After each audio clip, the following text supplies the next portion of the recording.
This is podcast number 7. Yep. All right, do you want to get out a test run first? Because you always mess up. Not this time, nigga. Okay. What's up, everybody? Welcome to the PSH podcast, a podcast where casual gamers come and talk about not so casual topics. I'm your homie Jolly Dangerous. You can call me Jolly D or just plain old Jolly. This is podcast number 7. We got your homie Denonu here. Give me that GTA slow clap. Ryzoe. Yo, what it is. And there we go. A perfect fucking intro. And a rhyme at the end. Fuck that. That's what I'm talking about. Anyway, first topic. Or should I go back and mess it up? I mean, we have turned into a thing. No, we're What's good. up, everybody? No, let it go. the podcast. Episode number 2. You know? So the first topic is a Russian man will become the subject of first human head transplant ever performed. Means his head will be severed from his body and put onto another body. Frankenstein shit. You know what I'm trying to say. Frankenstein style. Exactly. For Frankenstein's monster style. Yeah. Everyone gets that wrong. Like, Frankenstein was not the monster. He was the scientist who made the monster. The monster didn't have a name. I may be wrong, though. But, you know, somebody's going to quote me like, oh, the monster had a name. You didn't read the book. Like, you damn right I didn't read that book. Shit. No, but I think you're right, though. Yeah. Frankenstein was the name of the doctor. Yeah, I know that. But I just didn't think that. I don't remember if he actually gave it a name or if it had a name in the book. I know they tried to give him one in the movies, and that was complete bullshit, but whatever. Anyway, this guy has some kind of muscular disease, and he will only last like a few more years. So his best option was to take this was it Italian doctor? Yeah. Mm-hmm. Asked this Italian doctor to perform this surgery, and they told him that if this surgery is a fuck up, it could be worse than death. And I know everyone is out there is like, but Jolly, what could be worse than death? How about, being stuck in your own mind, unable to talk, move, speak, and all that other good, nice living shit that normal people do? Something like that, Or maybe you won't feel anything from the neck down. You're just shitting, pissing on yourself, and all you can do is just, like, ask for help, So that is a possibility. But yeah. Or the fact that they don't know really what's going to happen until they do it. Exactly. They have no clue. That there is no reference for for this kind of sort of shit. Because this is like the way I think about it is like everybody's brain waves, have their own thing, have their own kind of thing, right? That's pretty much of a person existing is he has his own thought pattern, his own brain waves. And who says that, like, even though I'm using my right hand and you're using your right hand, that our brain is technically sending like those same signals. So if he gets his head transplant and he's like, oh, I'm gonna move my right arm, this motherfucker like shits on himself. It's like, oh, I'm gonna try to like lift my left arm, and the motherfucker like throws knees randomly. Like there's gonna be like a weird signal problem going on. I think is gonna happen, and he's gonna have to like relearn how to use a body. Oh yeah, that's that would make that's sense. with any kind of surgery. Whenever they do something, you're gonna have to relearn. Yeah. I don't think it's gonna be that drastic, but my whole thing is, to throw some comedy in here because it's kind of depressing. Are they gonna have Shao Kahn in the operating room saying "fatality" when they cut his head off? That would be fucking hilarious. He just popped up in the corner. Fatality. Flawless victory. You know when Homeboy wakes up and he's like, I can't feel anything. Whoopsie.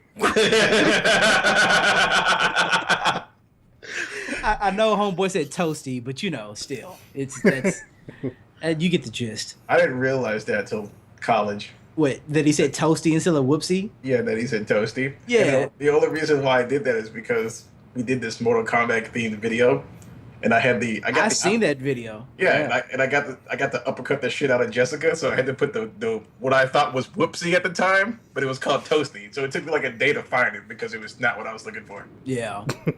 Yeah. This is coming right off of the first penis transplant. So imagine getting a twofer. You know what I mean? Just saying. You know, getting 2 head transplanted in one day.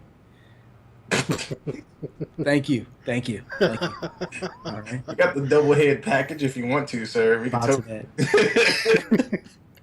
So Futurama has predicted tons of scientific shit before it was ever announced. Yeah. Just throwing that out there. I think sooner or later we're gonna get to the point where people with money, like wealthy motherfuckers, like if this is successful, wealthy motherfuckers can technically live forever. Yeah. Yeah. And they can be any race they want to be. They won't be black though. No, of course not. Why would you want to do that? You know, other than be the best sports person ever. Yeah, you know, because everybody wants that black privilege. You know, it's so great. You know. You know, that whole camaraderie when you're getting pulled over by the cops and shit. It's you can't beat that, man. It's just so much fun for us when we get pulled over by the cops. Hi, officer. Bow, bow, bow, bow. Spread your cheeks and lift your sack. What? Police brutality. What? Y'all see Somebody call the police. I am the police. Y'all see that one video with the and I'm gonna say it. It's I mean, we know it as black people. We know this shit's true. But y'all seen the one video of the white guy talking about I don't have to answer your questions?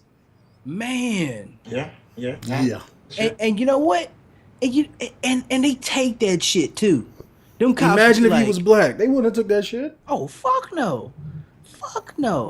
Because here's the thing. If they do that, who's gonna stop these cops from whooping his ass? Nobody. What's gonna happen to them cops after they whoop his ass? Nothing. You know, they gonna go back to whooping some other nigga's ass. You know, like that's just how that goes. I said the N word. I'm sorry. I gotta be honest. In this case, that. it would be funny to see like a white dude get a head transplant to a black dude and see how the cops handle that situation. Like, Sir, do you know why? I'm not sure why I pulled you over. Like, sir, do you know this body you're attached to?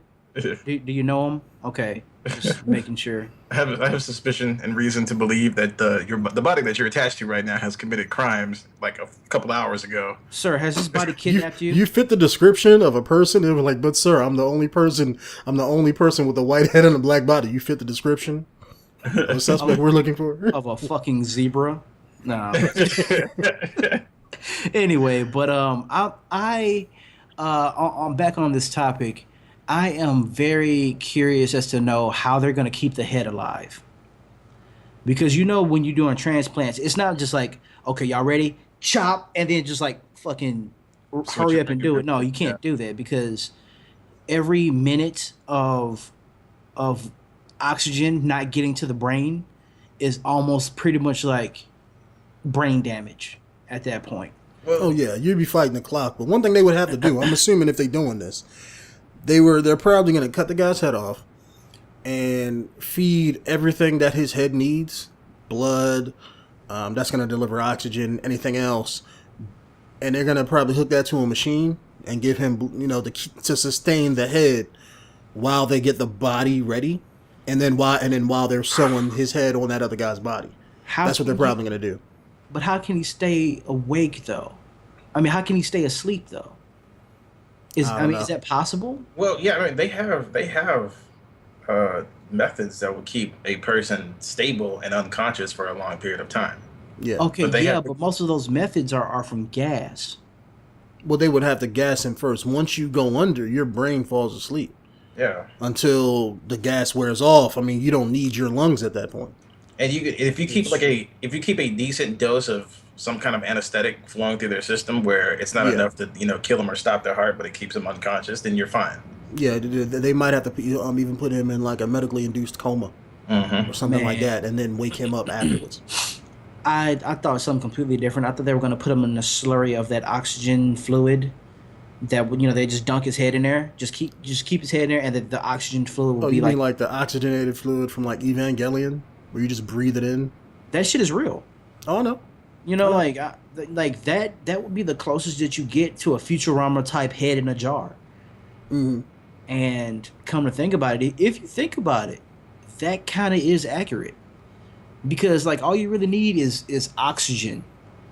to Well, sustain yourself, and like well, you would the need other blood. stuff. That's the whole thing. I mean, because without lungs, you can't breathe in the fluid anyway. Oh yeah, Yeah. that's true. You know, because That's true. it's your lungs that actually convert the oxygen and pump it into your bloodstream to get it sent up to your brain. So You're right. they just gotta give fresh blood into his brain or oxygenate blood and then pass it to him. You're right. Do the same thing. I just want to know how. Like, I want to be there or be able to see his response when he wakes up. Not me. I don't want to see Because, that shit. like, I want to see how it's gonna be when he wakes up, because there's so many different things that I think really the strongest thing to worry about is the nervous system, like the nervous system. That's what I think is going to come really big into it. Like, I already am curious of how they're going to do like the neck and the esophagus. Like, that's already a fucking curious thing to me, but I can see how they would get around to that. But just the different senses, like being able to get used to the senses and how the senses communicate with the brain. Like, I want to know how that's going to be for him. Like, Yeah, if he this wakes is up, definitely. Oh, go ahead. My bad. the one thing I was just gonna end on, if he wakes up like screaming in pain, that's gonna be weird for everybody. Yeah, if this kicks off and let's say if this works, this is gonna be like opening the door for a lot of those medical procedures that let's say they're ethically fine, but the ones that people don't really want to touch on, like Bringing somebody back from the dead. Nah, we probably wouldn't be able to do that after a while. But I'm saying, but like normally, let's say like if you'd have came up with this kind of sort of surgery, let's say 20 years ago, they could do it.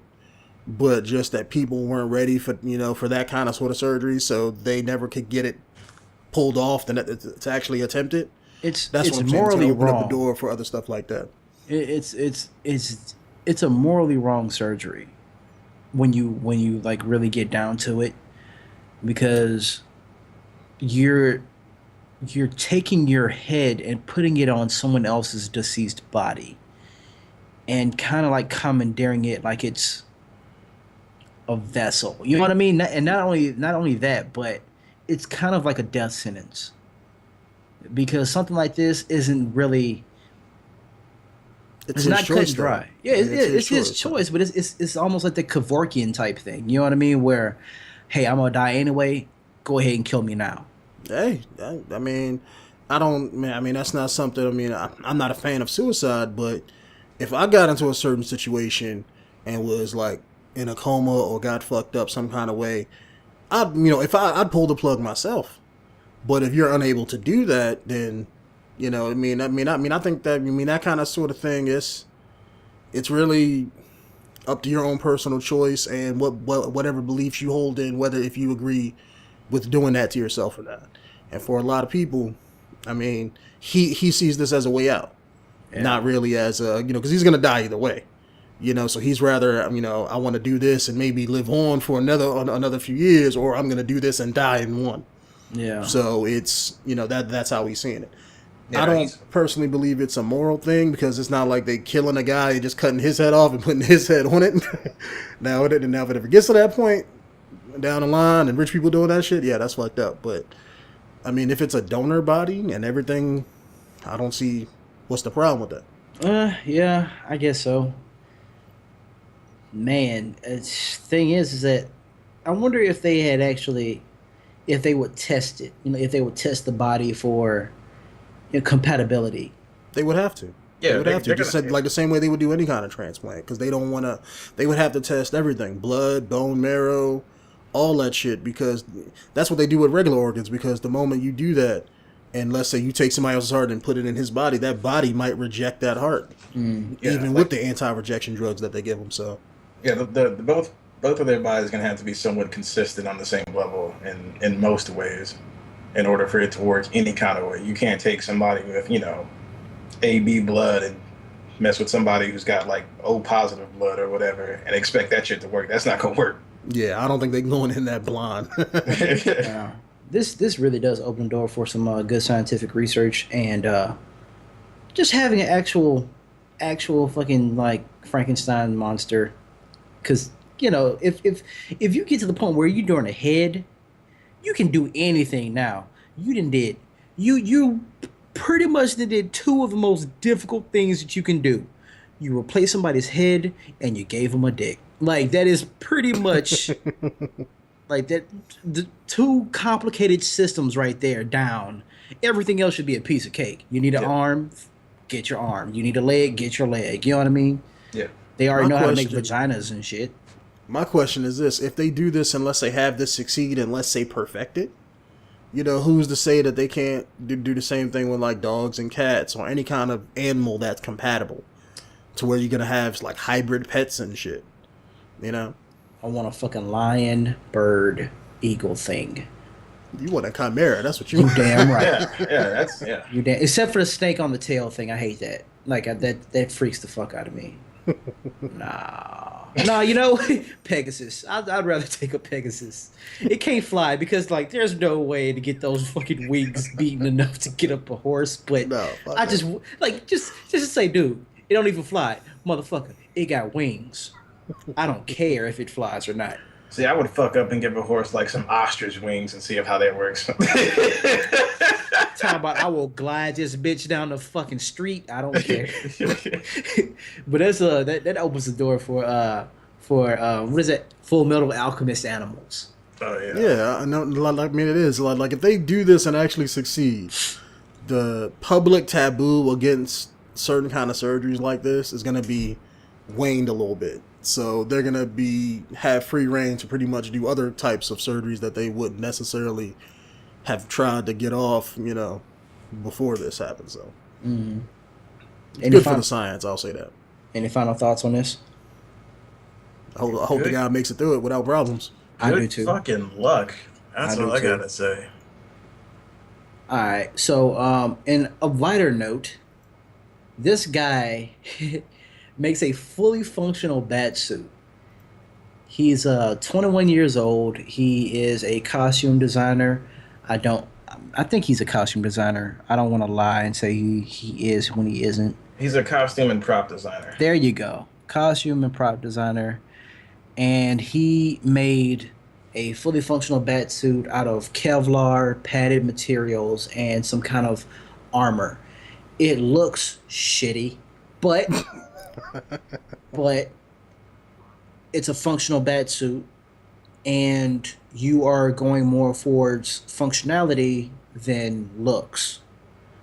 Me personally, I would try to do both, but it like for what it is, it's pretty cool. This is like a budget Batman. That's what he looks like. It looks like Batman on a budget. Like he has I guess he made a cowl out of a helmet, and just like this has this fucking huge ass forehead that just slopes down. And I don't know if that would scare me at night.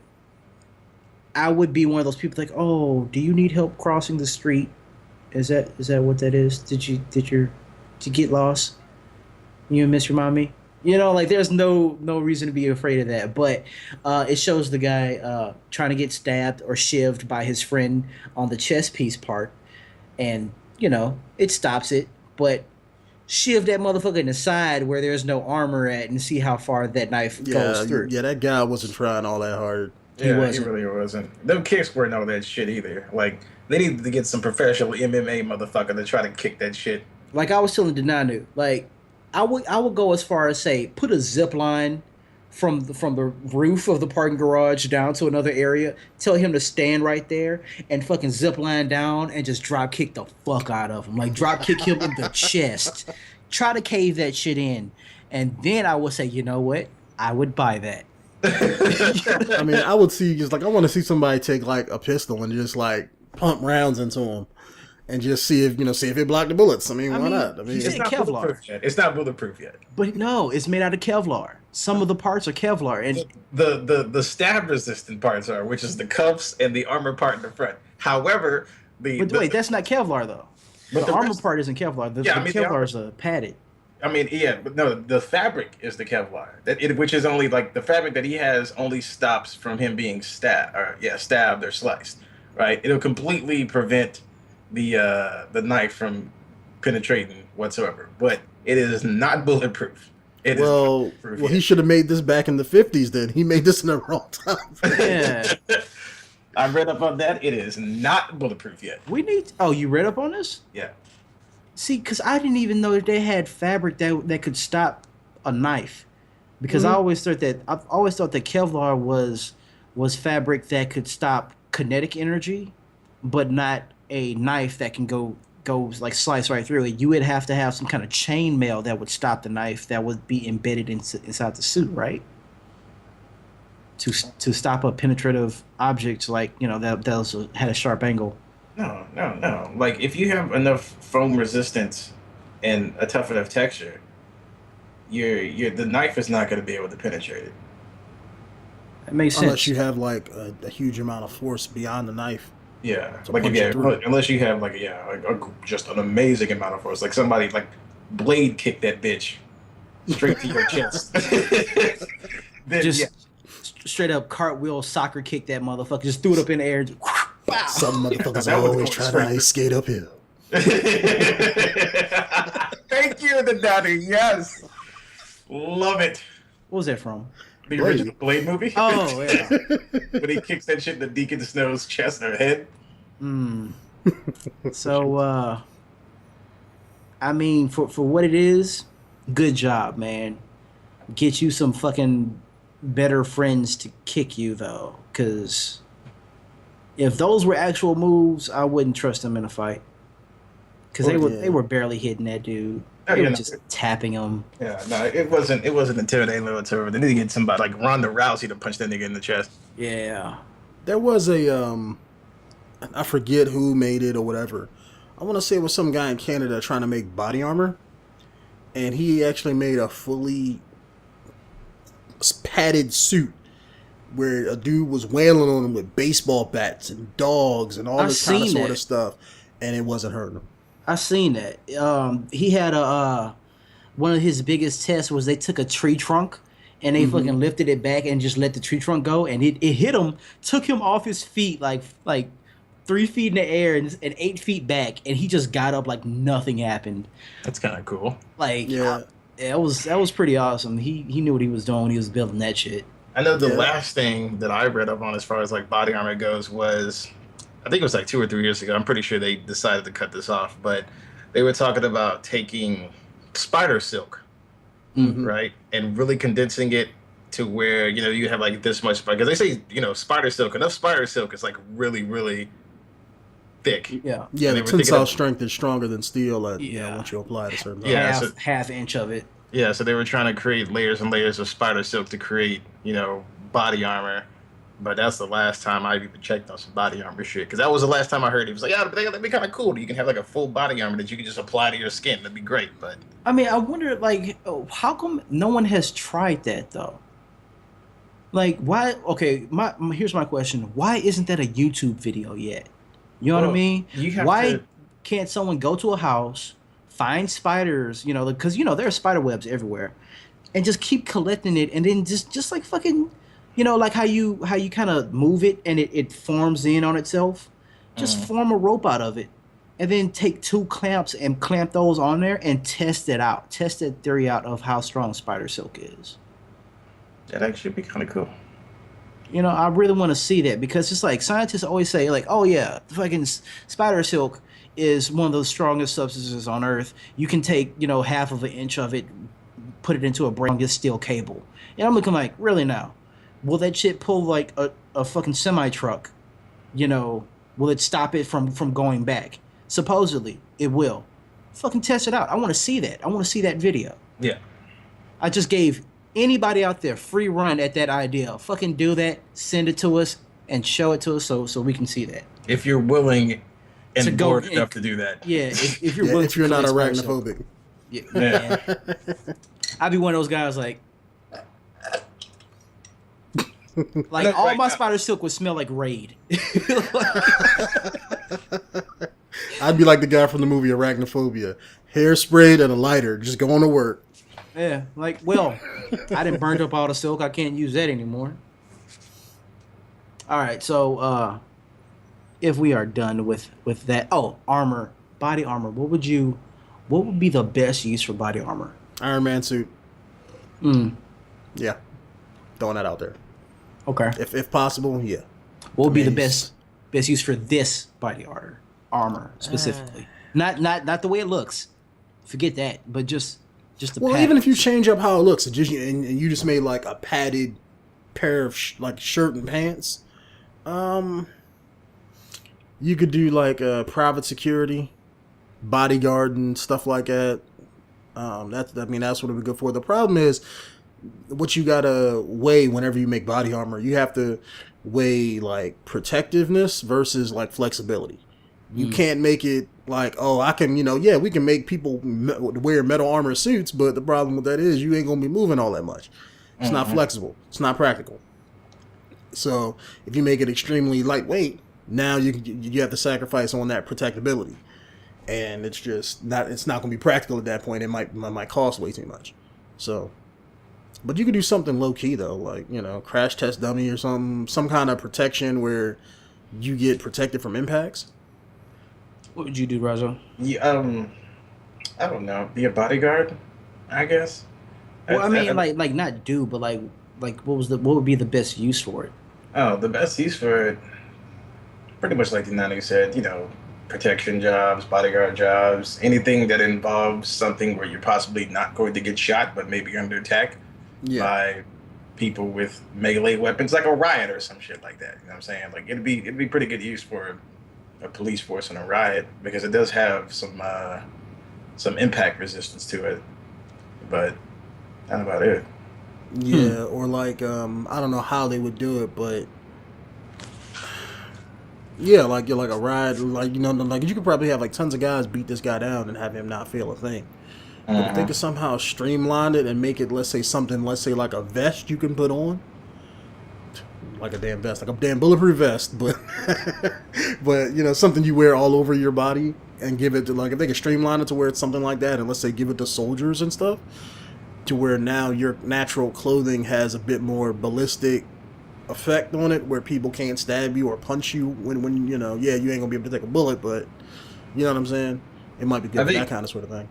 I think, like, now that you said that, I think another good use for it is if it was in the military, it'd be really good protection against, like, shrapnel grenades and shit like that, because that's a real big issue lately is, people getting caught with shrapnel all over the place. If they actually had something that could just protect against shrapnel naturally, cut down or hell, even besides the shrapnel, look at the shockwave of explosions will kill you.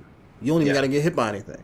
Yeah, but if they can make a suit that can, let's say, you can have an IED blow up next to you, and let's say the shrapnel don't hurt you, but the shockwave won't kill you, that's a benefit for that too.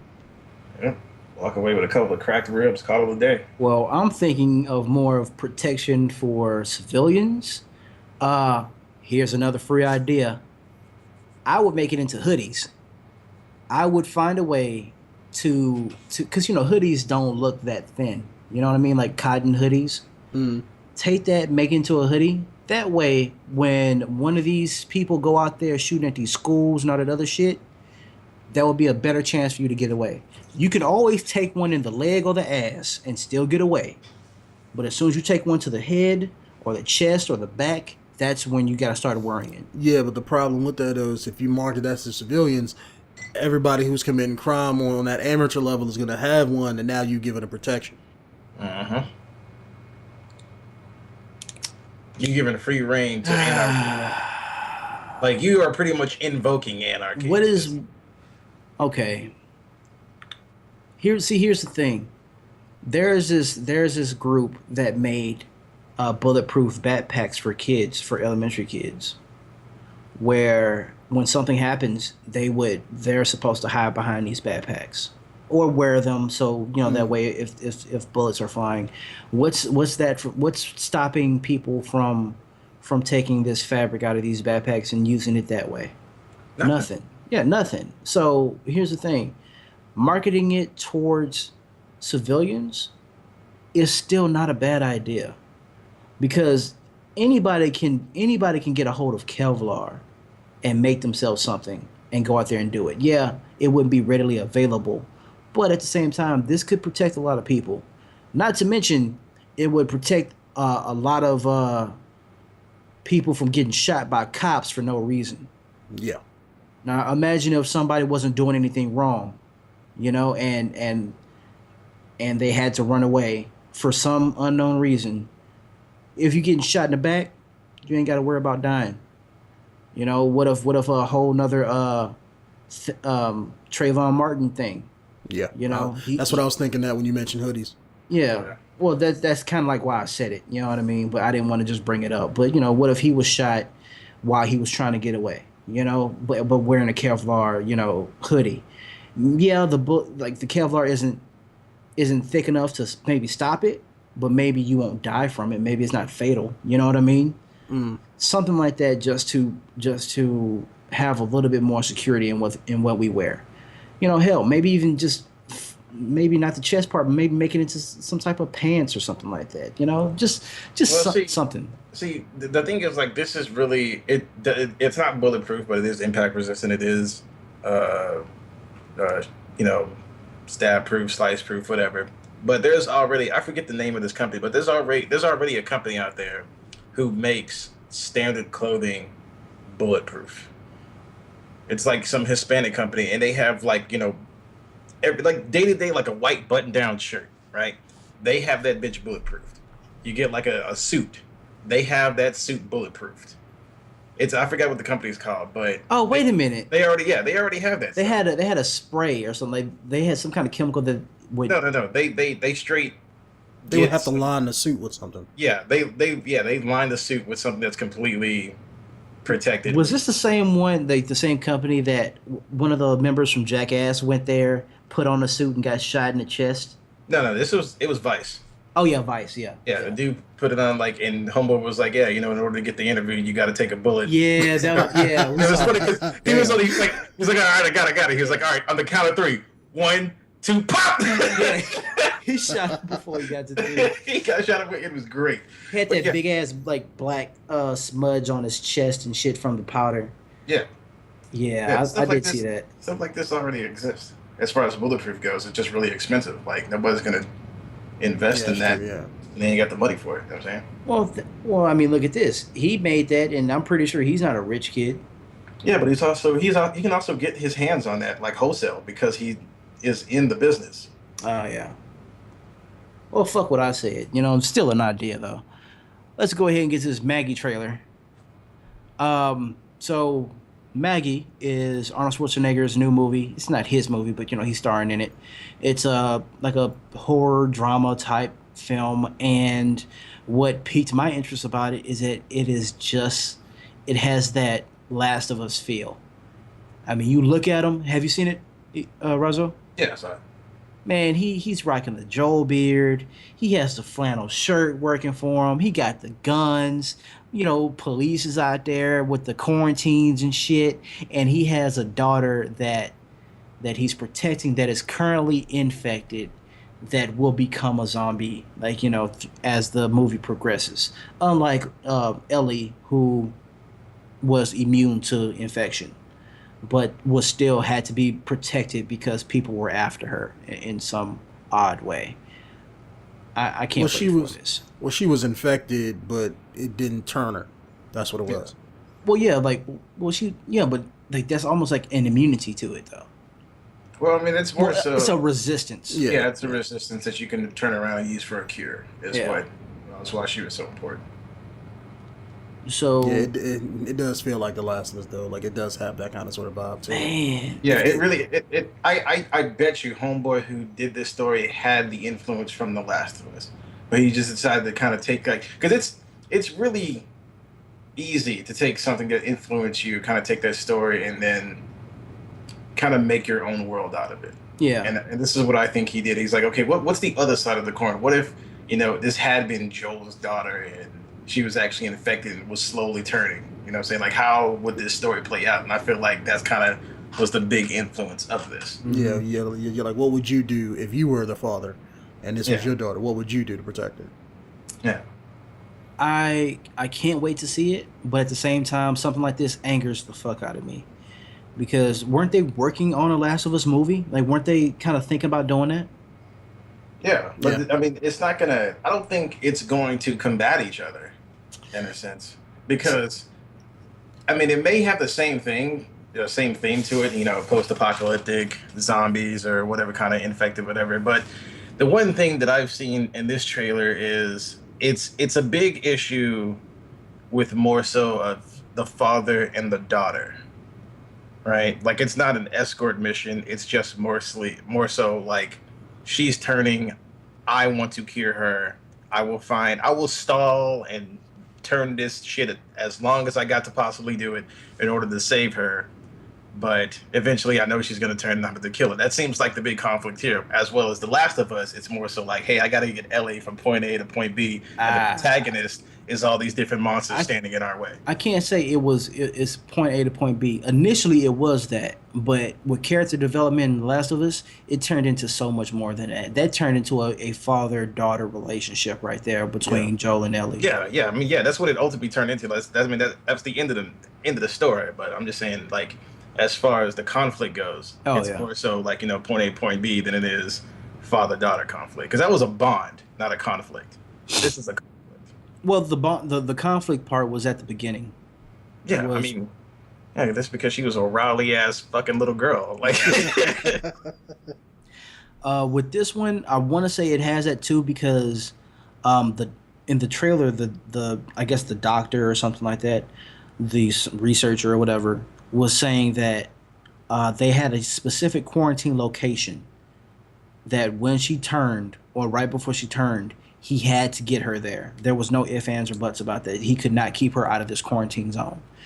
So I'm imagining at one point this will have to turn into some kind of an escort mission. I think it's going to turn into a home invasion movie. Like at that point, they're going to probably come and try to either to get her or kill her so that she doesn't turn and infect a bunch of other animals or other people. And they're going to try to keep the quarantine. And he's going to be like, fuck you, I'm Arnold Schwarzenegger. I'm going to, go in my garage, in my garden tool shed like in Commando and go to work on them. That's what I think is going to happen. I'm actually with Denonu on that one. I feel like it's going to be more so of a them versus the world and then him versus his daughter. Here's what really upsets me with that, and this is why I think that there is a conflict between a Last of Us actual movie and this movie, is because back a few years ago they were talking about making a God of War movie. Now when this talk went public, I want to say 2 years later, fucking Clash of the Titans came out. Every time when people went to go look at Clash of the Titans, it was the damn near the exact same story. You got Perseus, son of Zeus. He was betrayed by Zeus. His family died, and he was the only one left. Same with Kratos. He had to go and he had to try to kill, Zeus or whatever. You got the Kraken in there. The Kraken could be like, the other Titans or whatever that Kratos had to fight.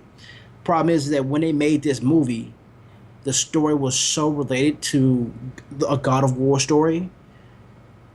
And you know that when they make these movies, it's not just targeted towards the people who play the games. It's targeted more so towards the people who are not fans who are, who haven't played the game series. Yeah. So that interest that the fans would have, like, it may not stick to the storyline exactly because we already know that that's Kratos. We just came here to see Kratos, you know what I mean? To see him, like, fucking whip chains and swords at the end of that shit. With everyone else, it's like, well, who is this guy? If that movie comes out and Clash of Titans is already released, it's going to be like, well, I seen a movie just like that. Why would I want to watch it? Just like the Hercules movies. Well, give me 1 second. When The Rock was supposed to be in this Hercules movie, that movie was supposed to be released right before the other previous Hercules movie that came out, because we had two Hercules movies. The shitty one that nobody gave a fuck about. Exactly. Yeah, they're both shitty. And that's the problem, is that the first one's storyline was a little bit better than the Rock storyline. Yeah. Because he wasn't wearing a fucking lion head on his head. You know what I mean? And yeah, that's Hercules. That's the real Hercules. But it looks fucking stupid. It looks like you have a fucking lion head on your... It doesn't look right. You know what I mean? It just looks kind of like dopey. It's one of those things where it's like, we should have took some liberties and changed his costume, because if you do this in real life, it ain't gonna look right. No, it's not. It's not like it reminded me of Tropic Thunder, when the main character killed the panda and started wearing the panda's head on top of his head. Yeah. That's what it looked like. It's like, how can I be Take it afraid of seriously. this swole dude with a throw rug on his head? You know what I mean?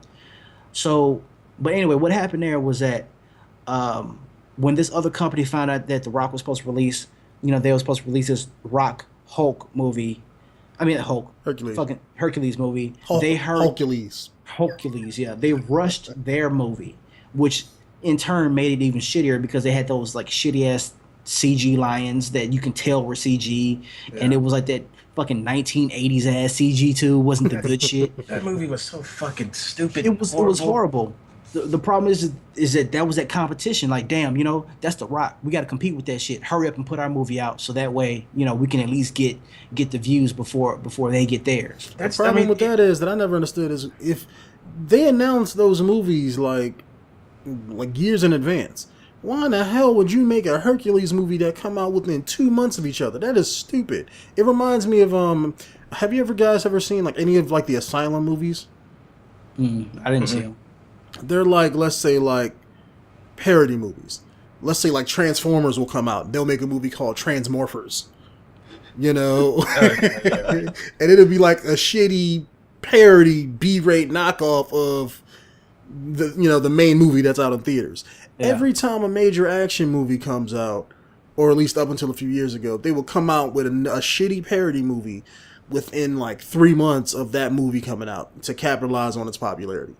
And that's what that situation reminded me of. It's like, why would you make a Hercules movie and then let's say 2 months you have a Rock's Hercules movie? Yeah. It reminds me of like people on YouTube where somebody will put out a video today and tomorrow this other channel who do the same exact shit will put out the same type of video the next day. Yeah. It's like, why do that? Why even try? You know what I'm saying? Well, YouTube is a little bit different because you're capitalizing on something that's very, very short term that you can do easily. Oh yeah, I understand that, but when it comes to movies, it's like that they're coming out with that movie 5 years from now. Yeah. So why would you even try to make a Hercules movie and compete with The Rock with that white guy who I don't even know if he's in anything else? No, hell no, he ain't done anything else. But it's like I would choose something else. Don't do Hercules if you want to make a movie like that. Don't do Hercules, but do something else from some other Greek story or time period or whatever. There you go. Yeah, they could have easily done a Samson fucking movie. And so and the one thing that I have, like the big issue with me and like the movie, companies and shit like that, the whole entertainment movie business, is why everything has to be, it has to become a competition rather than being like, we are going to make a badass movie because we want to make a badass movie. Yeah. And I think if we went about that better, we would get a lot of movies around the same thing. You would get 2 Hercules movies around the same time, but if both of these movies are badass, I'll watch them though. It would be like the 80s and 90s all over again. Yeah. Where it was just they made movies because some people they wanted to make money, but at the same time it was just because they wanted to make those badass movies. Like look at the guy who made RoboCop.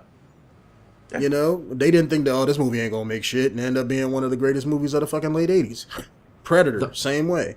The only reason that I want to kind of defend the other Hercules, the shitty one, well, both of them, but the far more shittier one, is I think at that time they were, and when you start something, especially with a company that small, that was doing that other one, well, not company, but like the directors and all those other people, like the no-name people, when you start something, you can't stop it.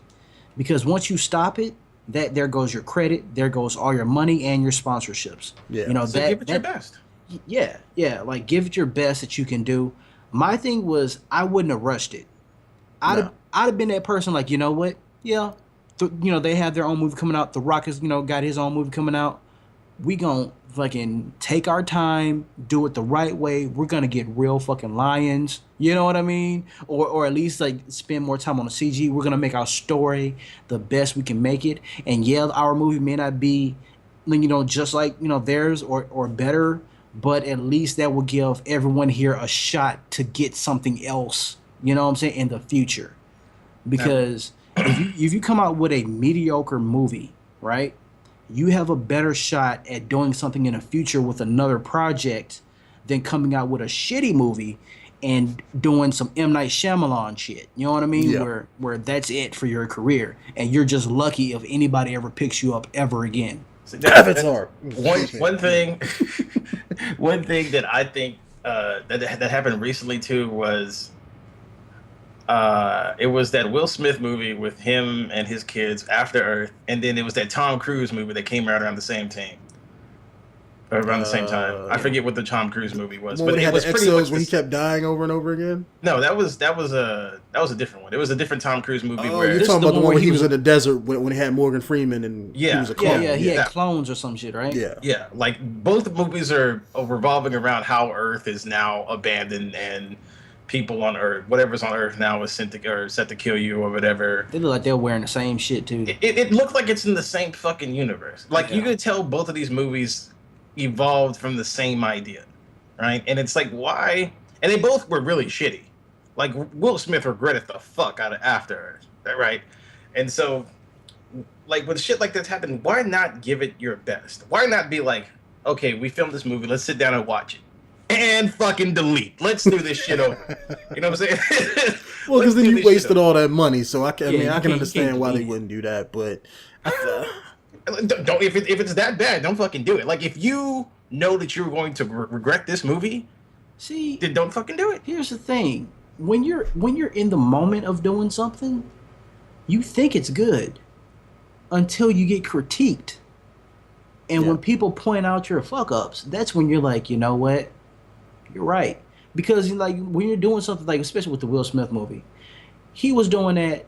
I'm pretty sure his main focus on, you know, I'm co-starring with my son. You know what I'm saying? We're going to get more exposure. We're going to put this out here because, you know, I'm putting my own money up for this. This is my movie. You know what I'm saying? It's going to be nice and everything. But when he put that out, his eyes were only focused one way. He wasn't focusing on the big picture as a whole. You know, and, you know, when you're looking at the movie while you're making it, there's only so much you can check out when you're doing previews, you know what I mean? You don't know how the final product is. But when it finally comes out and you hear concise, like, across the board critiquing, you know, reviews that Will Smith played a shitty role because of his acting ability in this movie was not up to par with his previous stuff. Not to mention you have your son in a almost semi-lead role where he hasn't been able to form an acting style yet and show his emotion and show where he can take his own acting ability. It's like you kind of doomed yourself because you were looking at it through the eyes of the person that's making the stuff and not the eyes of the person who's watching something happen. I can sum up that whole thing with one sentence. You know how people have a kid and they be like, "Oh, my baby's the cutest baby in the world," and the other people be like, "No, baby ugly as fuck." See, that's one thing I don't get that shit though. Like if you're gonna do something with your kids, like actually have fun. Like one of my dream goals in my life, if I was to be an actor, like when I was younger, I used to think about this. But one of my dream goals was try to become an actor. And if I could become an actor and get money, eventually I would make a movie starring my family that would be a fun movie. Not necessarily something that people are gonna be like, "Oh, that shit was fucking amazing," but people can go be like, "Oh, they had fun making that movie." Kind of like what was it? Wayne's Brothers. Yeah, kind of like the Wayne's Brothers, or what was that one movie where everybody played themselves? This Is the End. Oh yeah. When it was just everybody getting together and be like, "Fuck it, let's just play ourselves in a movie and have fun." That movie was so disturbing. That shit was fucking hilarious, and I would love to do that like as a goal with a family of my own. That'd be fantastic. But then they did that After Earth shit. That shit was just fucking stupid. Yeah, I mean, Will Smith really isn't known for his serious roles. You know, he's most of his career has been comedic. And what was that movie? I Am Legend.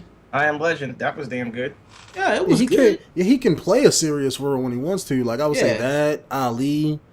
You know, the other movie that came out a couple years before After Earth, where he was the salesman trying to sell the medical device equipment, and he, Oh, was struggling trying to make it. 9 pounds or something like that. 6 pounds. It's something pounds. Yeah, but I know it had him and his son in it, so he can make those serious movies when he wants to. I'm sorry. No, that was Pursuit of Happiness. Yeah, But I was thinking about the other one where he was selling organs.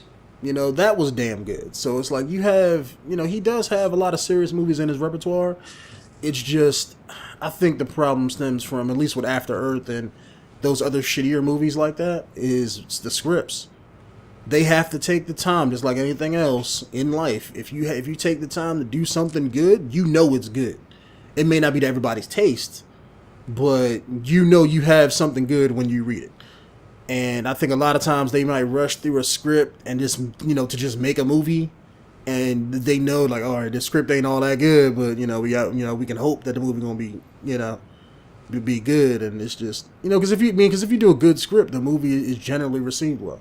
That's just the way it is. I want to say, man, to me, it really kind of wasn't anything wrong with that movie. Almost, not I didn't say nothing was wrong with it. Almost, but what, After Earth? Yeah, they took certain aspects. Like, to me, it almost turned into a Halo movie.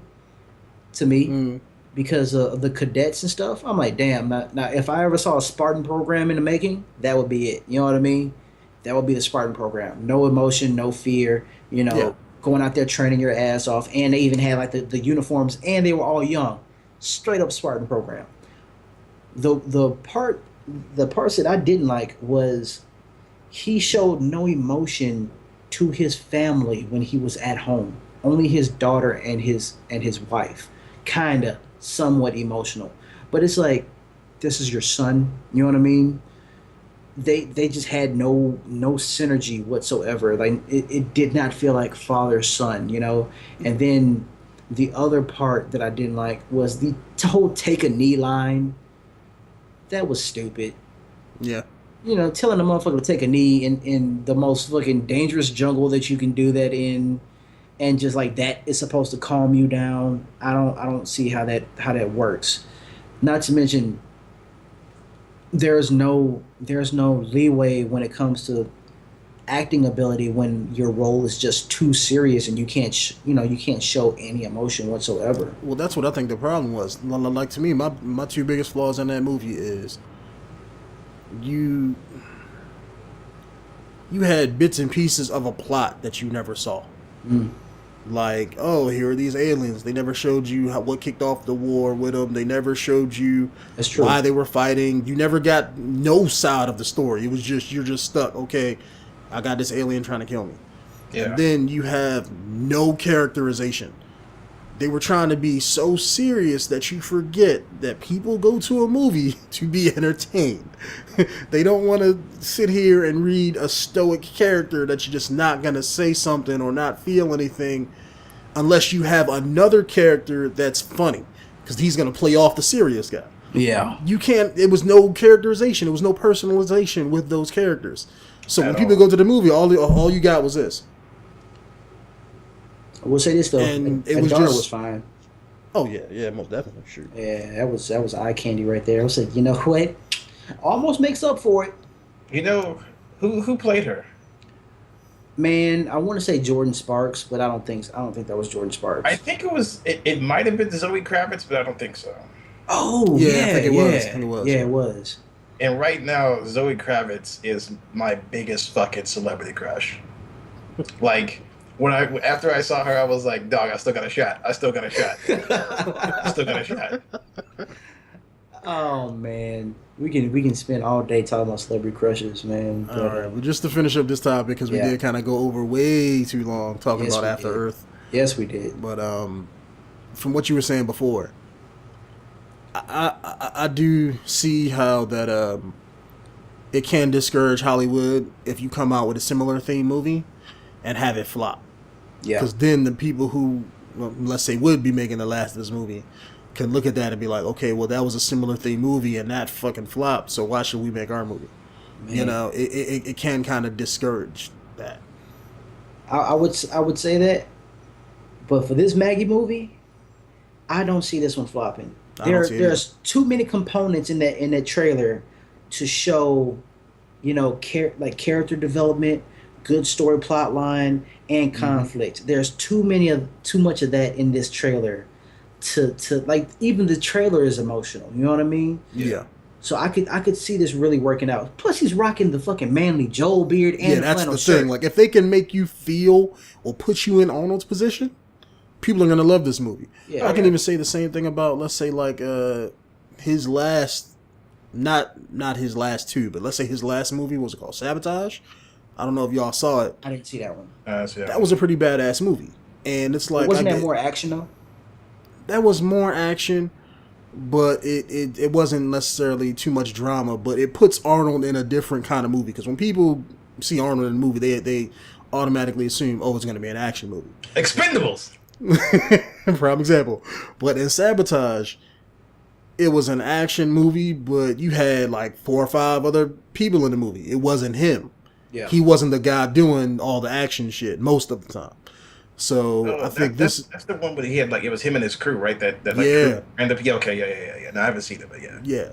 So he was in the movie, but he wasn't the one doing all the action right up, right in the front. I think those two movies kind of showed people like, hey, look, he's old now, but he can still do other types of things. And I think he's gonna ride that popularity into this movie and even the next Terminator movie when they come out with that. Yeah, because that's pretty good too. From what I think that's gonna be badass when that drops. Denonu, Ryzoe, final thoughts on Maggie, the movie. I'm seeing it, and I hope like they can treat this like, it would be great to see that the director of this movie is doing like the Last of Us movie. Because if it's like a test, then he's already got like my vote so far. Oh yeah. But just wait, gotta see for the movie. Man, I want them to put an Easter egg in there where you hear a zombie making clicking noises. Like, man, if I hear a zombie go, I'm like, yep. What if yes. Arnold Schwarzenegger crossed paths with a character named Joe with a girl named Ellie? Oh my nigga. That would be fucking amazing, right? That shit would be fucking great. Like at that point, I would have to record myself. That would be a reaction video right there. Like, no, I got one better. Since they probably can't do that without getting sued. Let's just say, like, Arnold's talking to somebody, right? And be like, yo, you hear about... He was like, y'all heard this story about this old... Like this crazy old man and, like, and this little girl, man. Because in the game, that's what they were calling Joel and Ellie, was like, oh, yeah, it's like he was this crazy man that's going around killing people. And he had this little girl that was following him. If you just reference something vague like that, people will know what you're talking about. Yeah. Man, that's making me think of and right after this we'll move on. But the way The Last of Us was, where throughout the movie you hear this legend of this guy and this little girl going around murdering, massacring people, it made them seem like the bad guy. They took that same kind of like storyline in Ace Combat. Like one of the last Ace Combat ones was where you're a pilot, you're going through and you're defeating enemies and shit, right? But you're constantly hearing these stories of this monster, this guy, this pilot that is like just massacring fucking legions and legions of people, and he's a legend. And then you find out that you're that pilot, that you're the one that's going around like fucking people up, and that they're scared of you. Wasn't that Ace Combat 4? I want to say no. It was like, I want to say it was either 4 or 5. I don't. Just one last thing. Like, there was one, dude, where I forget which one it is, but it's where one of you, like early in the story, one of your friend pilots crashes into the football field. Okay, that's one of the new ones. That one had me emotionally fucked up. That's all I want to say. All right. So speaking of like really good movies, Netflix has finally released their Daredevil series. 14 episodes, right? 13. Yes. 13 episodes. I have not seen a single episode. I have seen the trailers. You guys can go ahead and talk about this, and I will happily listen. Boss that shit, and I can't wait for the rest of fucking Marvel to do whatever Netflix-based shit they're doing. Like, they have set me up, they got me in love, and I can't fucking wait. And the fact that they're going to tie this into other Marvel properties. Oh, they already have. I mean, it's like, I've seen the whole thing. I'm gonna try not to get into spoilers, But yeah, you've already had them mention, like they call like the Avengers, the Battle in New York. They call that shit the incident, and they even make fun of it now. You're like, ever since the incident 3 years ago, and it was like, oh, incident. That's what we're calling it now. Yeah. You know, No shit. yeah, like I think one of the other bad guys, he'd be like, "Look, we're in a new time period. Crime. It's like maybe if you had like a magic hammer or a power suit or something." They even make fun of that shit. Yeah, and so you have like tons of that kind of sort of linkage in there, and you even had a little bit of fan service in there too. Later on in the episode, or later on in the episodes, they meet this guy who makes Kingpin suit. And in the background when they're panning, the camera around, I don't know if y'all read comic books like that, but I know Daredevil and Iron Man fought this guy called Stiltman, whose powers was pretty much had really like skyscraper long legs. Like he could just raise his body up and go all the way up in the sky, to where he had like really, really big long stilts for legs. It sounds like they were fighting Inspector Gadget. Well, this was in the 70s, so yeah. But when they get to that scene and they pan the camera around, you see Stiltman's legs, and I was like, oh shit, so I know where that's from. Most people probably won't know that. I mean, like, it was just his legs. Yeah, like it was like the guy's legs because they were mechanical.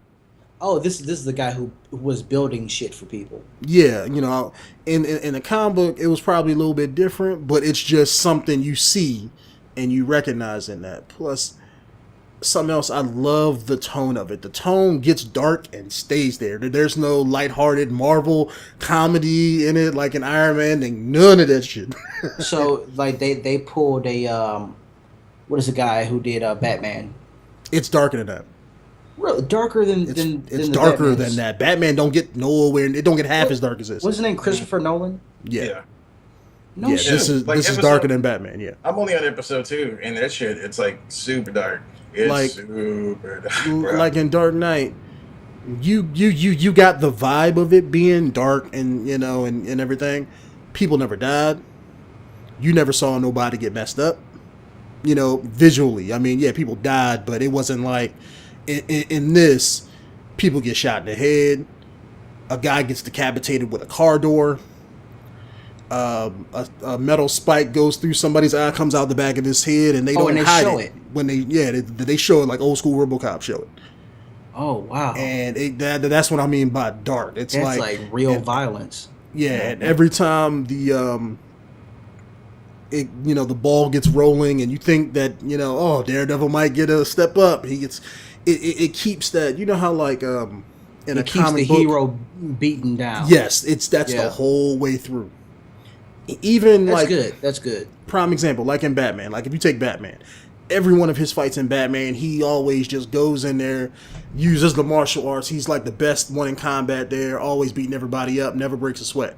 Mm-hmm. In this, Daredevil will do the same thing. You'll see him fighting, flipping, all this shit, right? But as he's doing it, he's tired. It's almost as if like you in real life was doing some shit. You can't do like 5 roundhouse kicks, flip all around, and not get winded.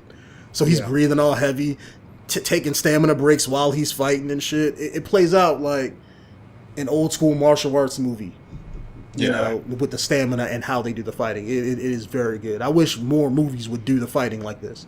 One of the Make cool it more fight realistic. scenes. Yeah, one of the cool fight scenes I just saw, like on episode 2, was the one where he has to go save somebody from an apartment building. I'm not gonna give away too many things, but he has to go save somebody from this apartment building, and of course, there's two. You talking about the hallway scene? Yeah. There's two different rooms with bad guys in them. He goes into the first room, and it does this like Old Boy. Like this scene is influenced strongly by Old Boy. Yeah, it's a real Old Boy influence because at one point, like you see him go into the room, and the camera doesn't follow him in there. You just hear all the punches and the blows. Wait, right quick. For all the listeners and viewers who don't know who Old Boy is, I'm not going to go into what Old Boy or who Old Boy is. Watch the movie. But we are referring to one scene where Old Boy had a hammer, and there was like, I want to say 40 guys just in the hallway that was between him and the exit door. And he went through all 40 of these motherfuckers with just his hammer, and they had sticks, fucking bats. One dude had a chain and shit, and he beat ass. They beat the fuck out of him, but he got every one of them laid out. Yeah. Yeah, it's pretty much they do a whole action scene in one take. And the Keenan's it was one take, kind of like how they do the raid and in that one Asian movie.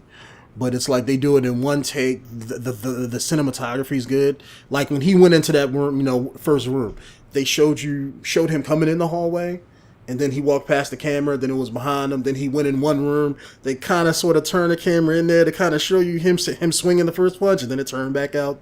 You didn't see it, and then he came busting out the room with the guys, and then he went in the other room, and then it all centered on that hallway. It was done very like, yeah, well.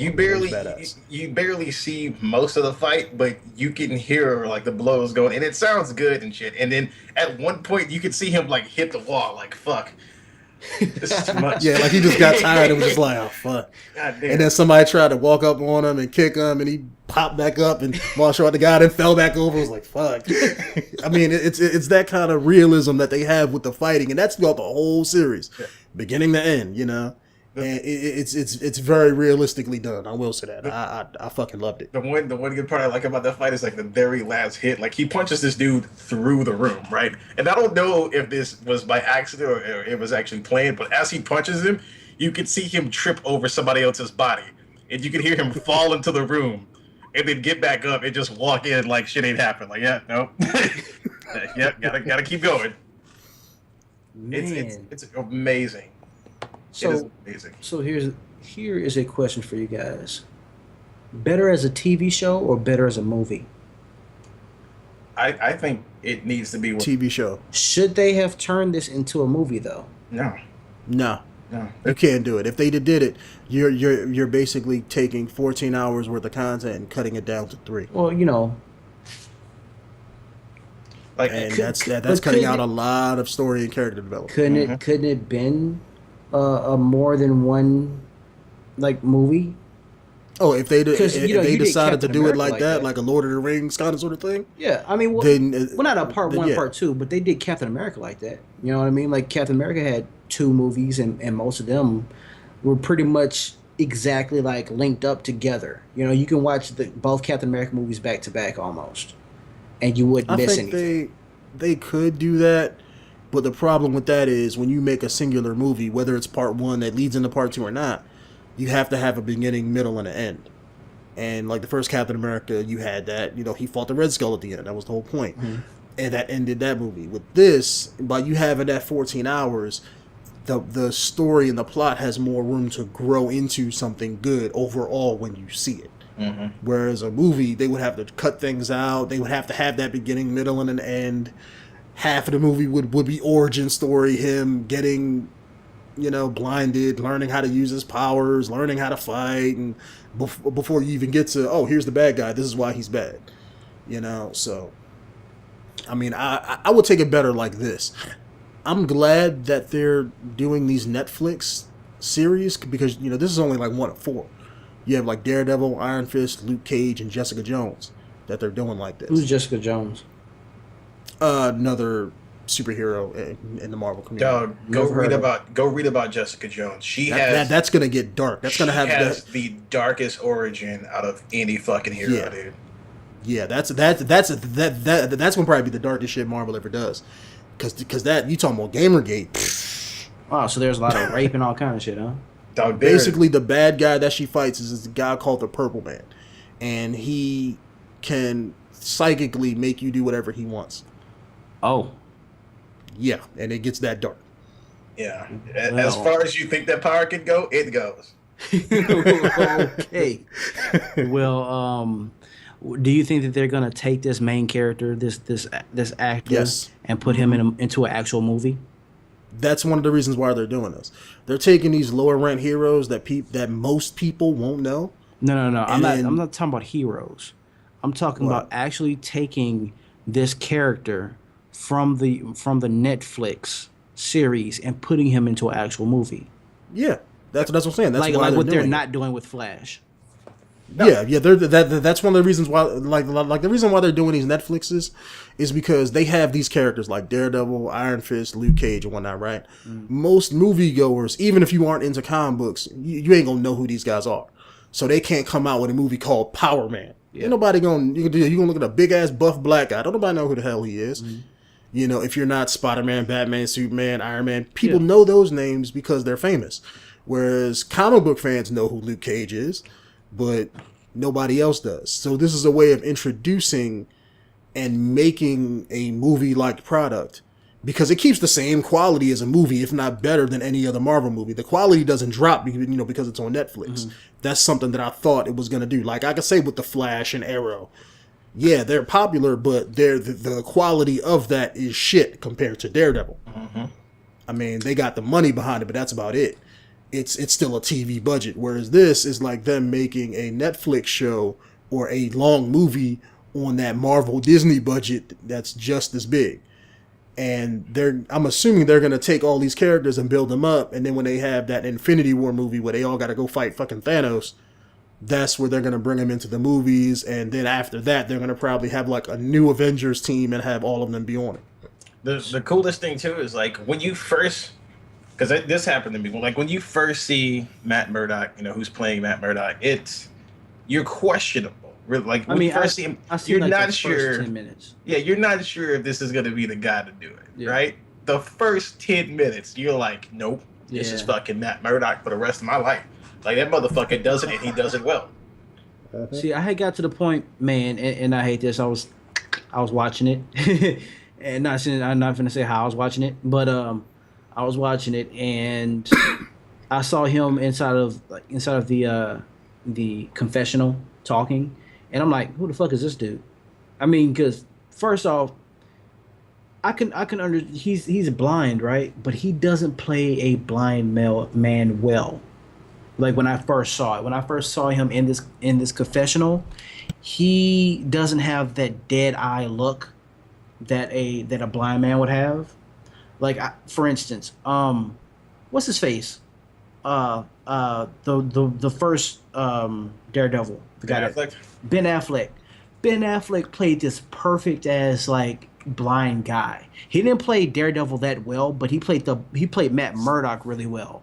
Because he had that stare into the distance look, you know what I mean? And this guy, he doesn't have that well. Like you can tell that he kind of has it, but he's too used to focusing on certain objects. Well, I mean, you gotta remember that Matt Murdock technically can't see. Yeah, technically, but what I'm saying is, oh man, I'm sorry. I saw the little dog in the background. I swear, I was like, that is the biggest fucking roach I've ever seen. I wanted to say, dog, look out. But anyway. Oh God, he's shitting. Oh. Well, it's not on camera, so we can't see. That is true. We don't have smell-o-vision yet. But you want to go ahead and get that? Yeah. Okay. He hasn't gone yet, so go ahead. I'll be back. All right. So, what I was saying is like with Ben Affleck, he had that distant stare, This guy didn't have that distant stare that you would usually get from a blind person. And I'm not saying that that's, a good thing or whatever, a bad thing, not making fun of, blindness or anything like that. It was just Ben Affleck played that role because he was able to do that really good. This guy, not so much. Even the kid, when he was like being blinded, you can still tell, it's like, come on, you don't have the blind look, that someone would usually have of not being able to see shit. One thing I will say that does get better. Okay. In that first episode, you got to remember, like the first two episodes, they're kind of setting the stage. It's almost as if just like any pilot. Yeah, like the first two episodes, it feels like they filmed them early, and then they went back and filmed episode 3 to the end. Because it does have like a disjointed feeling when you're watching it. Like if you watch the first two episodes and then you jump to that third one, you're like, oh shit! Like you can see the difference in between the second and third one. Okay. So that does get better and over time. I will say that. Well, that's good. I hope he like I don't think he doesn't have like the clear contacts that Ben Affleck had in that. Oh, that would have been nice. In the older one, you see somebody else who has that, but when it comes to him, his eyes, he wasn't born blind, so I'm assuming that's why he doesn't have it. Yeah, but like just like a chemical would, it could discolor you. I mean that technically happens. Yeah, true. But maybe they just couldn't get him to wear contacts. Maybe it wasn't a viable thing for him because not everybody can put in contacts. Yeah, it could be. Yeah, because I know me. If somebody told me to put in contacts, I'm like, I'm sorry, you're gonna have to CG that shit because nigga, you ain't getting close to my eyes. But hopefully, when I sit down and watch it, I know I'm gonna end up loving it because you guys are liking it, and usually you guys are a good judge of character when it comes to certain movies like that. So hopefully in the future when they do bring it out, like when they do put him in other stuff, I want to see this actor in movies. I do not like seeing someone that I'm used to seeing, and then when it comes to the movie, it's a completely different person. It's like, who is this guy? And then when he puts on a suit, like, nope, I'm sorry, I'm not used to it. Well, the reason why I think they're going to do that is because I know that's what they said they were going to do, but besides that, everybody that they're casting for these Netflix shows they're like, I'm not going to say B-rate actors, but they're no big names in them. They're all small. Like the guy who's going to be Luke Cage is the black guy in the Halo, or in Halo 5. The black guy that's going to be in that's going to be Luke Cage. So they're casting these smaller name people so they can take him into multiple stuff and that they don't get, I guess, way too big and be like, oh, I want like $50 billion like Robert Downey Jr. because he's making that much, Oh, or like how Terrence Howard did. That's why he didn't come back as exactly. Yeah, that would make sense to bring somebody into that world, and they're like, you know what? I appreciate this. My career just started. I would rather stick with you guys. Especially the black dude from Halo. Yeah, I think they do that I think the Marvel Universe is really good about doing that because if you there's this video that I saw recently on YouTube. It's the filming of Age of Ultron 2, right? It's like the background scenes and shit. And Joss Whedon was talking about how most of the cast members have become technically this Marvel family. And it was so hard for them to film.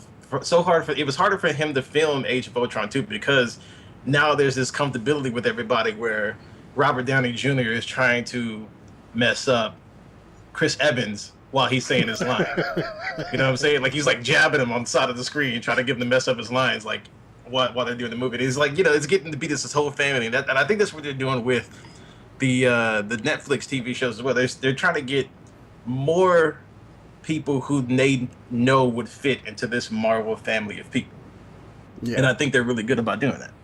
That's cool. And it's the transitions that make it very good too. They're good. It's like, that the universe is connected, but they just don't outright tell you, like, oh, look, there's fucking Stark Tower. They drop those subtle hints. Yeah, to let you know it's all in one universe. Yeah, and that's what makes me mad about DC. It's like they're doing it all. I mean, I know it's different, but it's like, what the fuck are y'all doing? Why can't they don't have to try? You have Batman and Superman. All you gotta do is put them in the same movie and have it sell. It'll sell itself. You don't have to fuck up the movie. Weren't they gonna do that? That's the whole Batman versus Superman movie coming out. Yeah, but they're not tying things together. It don't fit. Like what I told you before. Like you have the Flash that's out now. They're gonna come out with a Flash movie. He's gonna be the same guy but different actor. Yeah. And that's 3 or 4 years after this TV show, which everybody likes. Why not just take him into the movie? Green Arrow. Why not get that guy? Like to be Green Arrow in the movie. Why not set the movies up and flow in sequence and then form into the Justice League, kind of like how they did in the comic? You don't just start off with like, oh, let's have Batman fight Superman. It's like, no, you have to build to that point. You have to establish those characters and then make them bump heads. You know what? I can't really say that because the Batman Superman thing, I can see that because they did that in the cartoon. They had Batman. They had their own Batman series. They had Superman series, I and then remember. that one World's Finest. episode they came together. Batman even fucking like judo threw Superman across the Which room. makes no sense, but okay. How does that not make any sense? He's Superman. So Batman ain't gonna judo flip Superman across the room. what? Okay, look. First I off, don't wait a minute. even think Batman's gonna throw the first punch at Superman. No, because he didn't. He didn't. What happened was Superman put his hand on Batman's shoulder, and fucking Batman flipped his ass. And the way he threw him, he did kind of glide across the room like he was using his super flight, and he was like trying to stop himself from falling. And he just like slowly fell down on this table and broke it. It's like, see, physics don't work that way. It's Batman, and the reason I say this is because, wait a minute. Okay. It's one, he used judo to flip this motherfucker. He used his own energy against him, all right? And I only reasons. Okay, now if Superman was prepared for that shit, fuck no. You probably wouldn't even be able to lift his hand. Okay, let me get you there for a sec. You're talking about somebody who can fly faster than a speeding bullet, right? So you're telling me he's fast enough to dodge bullets and to see shit coming and react. But when Bruce Wayne does this, he catches him off guard? Reasons. Hey, you Bullshit you reasons. Reasons. you gotta make Batman look. What's to stop Superman from just planting his feet and just be like, Bruce, stop? You have to make Batman look a little boss against someone like Superman, because Superman's character is too strong. He's way too strong. He's way too overpowered, just like the Hulk agree with is. you. You have to have that Wolverine versus Hulk to show that, you know what? I don't give a fuck how big you are, how strong you are. I'm gonna fucking whoop your ass if you step to me the wrong way. Batman that's has not to how have life that same works. attitude. You know what happened to those people? They lose. You know what? They said the same thing about Bruce Lee. Bruce Lee whooped many of mighty asses. You know, and Bruce and they Lee thought he never couldn't fought do it. somebody that was like 50 times his strength. Again, why even have the Justice League when you got Superman? You have to find a way to bring bring a strong character like that down to earth, and that was his best way of doing it. Even though after that he didn't do that shit again though. After that didn't happen. I agree. I mean, I agree with you. I mean, that's the problem that DC has with Superman's character, is that they made him too fucking strong, and but I just have a hard time. I mean, don't get me wrong. I love Batman more than the next person, but there is no way you're telling me that one normal guy, peak human physical bullshit, whatever, is gonna be able to fight and punch and fight people that have superhuman powers on a daily basis and win. That just doesn't happen. It's not feasible. Yeah, but they wrote it so many times before. That's the problem, is you don't want to make, every time they do one of those team up comics and characters and stuff, it's like that one scene in the Avengers movie where you had Iron Man fighting Thor. Thor should have whooped that ass without, Mjolnir, whack up, there you go, and fight. Yeah, he but should they have. didn't. They had a lot of back and forth. And you never want to make your one hero, even though Batman would get the shit stomped out of him by Superman. They don't want to make, Superman to look really good and Batman to look like a bitch. Oh, fuck no. So you have to balance it out and have give them each their moments to shine. I still don't think they're gonna fight though. I really don't. Like, I think that They're it's gonna- just titled as for clickbait, Superman versus Batman. They're not gonna It's- fight. I think gonna have a everything I heard conflict about it, they're gonna fight. They're gonna do it just like World's Finest, where they're gonna meet. They might fight once, and hey, look, we got to go take out Lex Luthor, and then team up to fight him at the end. That's how I think that whole movie's gonna play out. Yeah, but see, if they're doing the Batman that's an older version of Batman, like aged Bruce Wayne, They are. I don't see him fighting though. They're doing the whole Frank Miller thing. They've even had the little trailer of So Superman is Superman older. flying. Huh? So Superman is old. He has his gray hair and everything. Superman? No. Bruce Wayne? Yes. See, They're doing like 40s Batman. This is like him, let's say, being Batman for 10 years, so he's experienced. And they're trying to do the whole Frank Miller thing, as Yeah. far as, let's say, Batman. So I don't know That how motherfucker was far they're old, going to go though, into man. that, but they're not going to go that old, but that's the setting they're using. They're probably not using the story from that, but that's the Batman they want to use without him being, let's say, 60. And they've already had a little teaser of like Superman flying above the bat signal and him being in the bat armor looking up, and Soup's looking down with the red eyes from the heat They vision. did that? Yeah, they did. Like a live action version. It was out there last fall. It was they premiered that at the last Comic-Con. I did not see So that. they're gonna do the whole fight thing. I just think it's stupid. The way that they're going about setting the stage for that. That seems like after the Justice League. That's what I'm saying. They're rushing it. It's like, instead of, let's say, building up the characters, hey, look, let's have them on the Justice League. Hey, let's have this thing to, kind of like what Marvel's doing with Cap and Iron Man, where you're dividing the characters to fight in Civil War. They're mix matching. They're doing stories and they are. They're trying to make it story. They're trying to make it fit, and they're starting with the whole Batman to Superman bumping heads, and then doing the Justice League, because it's like they're doing it backwards. And I just don't see how it's not gonna flow, kind of like how Marvel does its stories. Yeah. And I'm not saying they gotta do what Marvel does, but it's just like, from a story standpoint, it's like, why didn't you do it a little bit differently? Like, to me, I think the prime time to do it was, let's say, at the end of the last Batman movie. Even though I fucking hate the shit, they never showed you how Batman made it out of that fucking plane, right? He just magically lived because he's fucking Batman. But they could have had like Superman come in there and save his ass. Have him black out, have Superman come in there and save him, and then have him being at the end of the movie like, damn, how the fuck did I make it out of that shit? And have him not realize what happened. Have him wake up on the beach or something. Yeah. And have, because that was the time when Superman was going around saving people in Man of Steel, and that shit was plastered all over the fucking news. Then when Man of Steel came out, all of that destruction that happened in Metropolis, at the end of that movie, you see Bruce Wayne, like, brooding in front of the monitors, looking at the screen and be like, I gotta prepare for these superpower people. How am I gonna do that?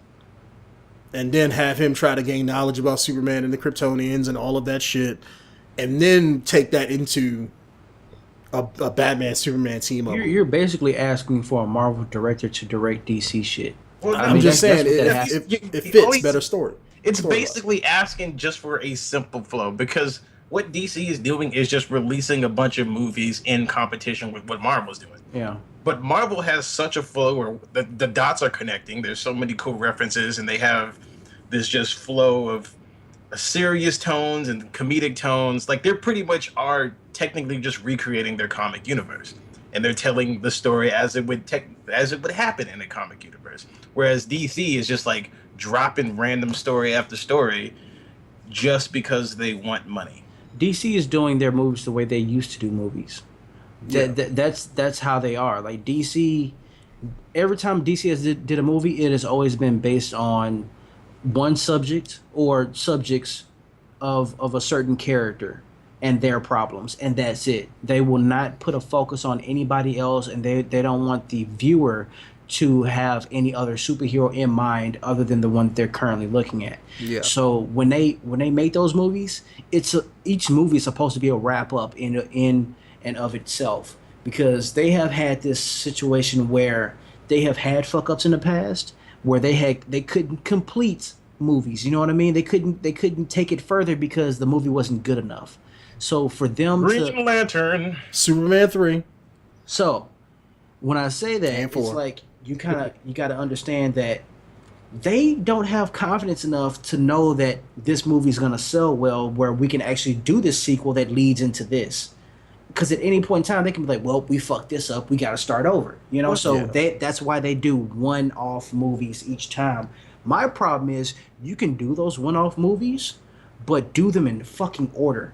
Yeah. Don't take a Batman from this era and have him fight a Superman from this era, because that never happened anywhere in the comics. Mm-hmm. You know what I mean? Or anywhere in any fucking fan fiction. You know what I mean? Well, fan fiction maybe, but where it's history, you're fucking it up. You know what I mean? So when that happens, you're messing it up for every other story that you put out that you even want to link it together. Because if you do a Justice League, you can't have that old Batman in there. No. Because if you do that, that means you got to make all them other characters old too, and then the Justice League has to be around for this time period. You want to see when the Justice League first starts, not how it's already been around and shit. I don't think like something else that kind of doesn't make sense is, let's say in this movie, right?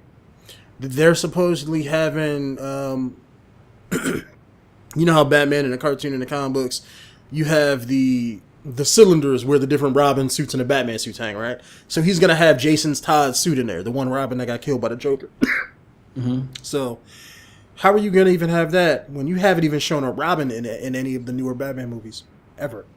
Yeah, or Nightwing. Doesn't make sense. It's you can't just jump to that time period without, you know what I'm saying? You have to show all of that, because now we're not gonna get a Robin on screen, period. And even let's say Green Lantern, they hated that movie because it didn't make no money. It flopped completely, right? They're rebooting that in, let's say, 2020 or 2019, something like that. They're coming out with another Hal Jordan Green Lantern movie. Why even do that? Why not just say, okay, you already fuck did it. Hal Jordan. That's what I'm saying. You already did Hal Jordan. You can jump in with Jon Stewart, or hell, if you don't want to do a black guy, let's say they want to do a white guy, bam, Kyle Rayner. I'm sorry, no, you still need Jon Stewart. If you're going into the Justice League, you need Jon Stewart for that. Yeah. Like there's no one else you can do. Plus, it depends. They can really do both of them. Well, what I'm saying is that that would also, I mean, because nobody wants to go and see two fucking Green Lantern movies, you know, in any order. Like you would have to fucking wait before you do another Green Lantern, because I don't want to have to see fucking two different ones. I'm like, well, you know, pick your choice, black or white. If you go with Jon Stewart as the Green Lantern, and in 2020 or 2019, that right there will be your competition against the Panther over here on Marvel's side. That's what I'm saying, yeah. You know, so like, you know, now you got that, and you got, you know, a fucking minority on your side now. So so there's that competition there, but they're not thinking that way. They're thinking about, well, we can't look that far ahead because we don't know if the shit that we're making now is gonna sell. Jon Stewart has a better storyline than Hal Jordan anyway. Yeah.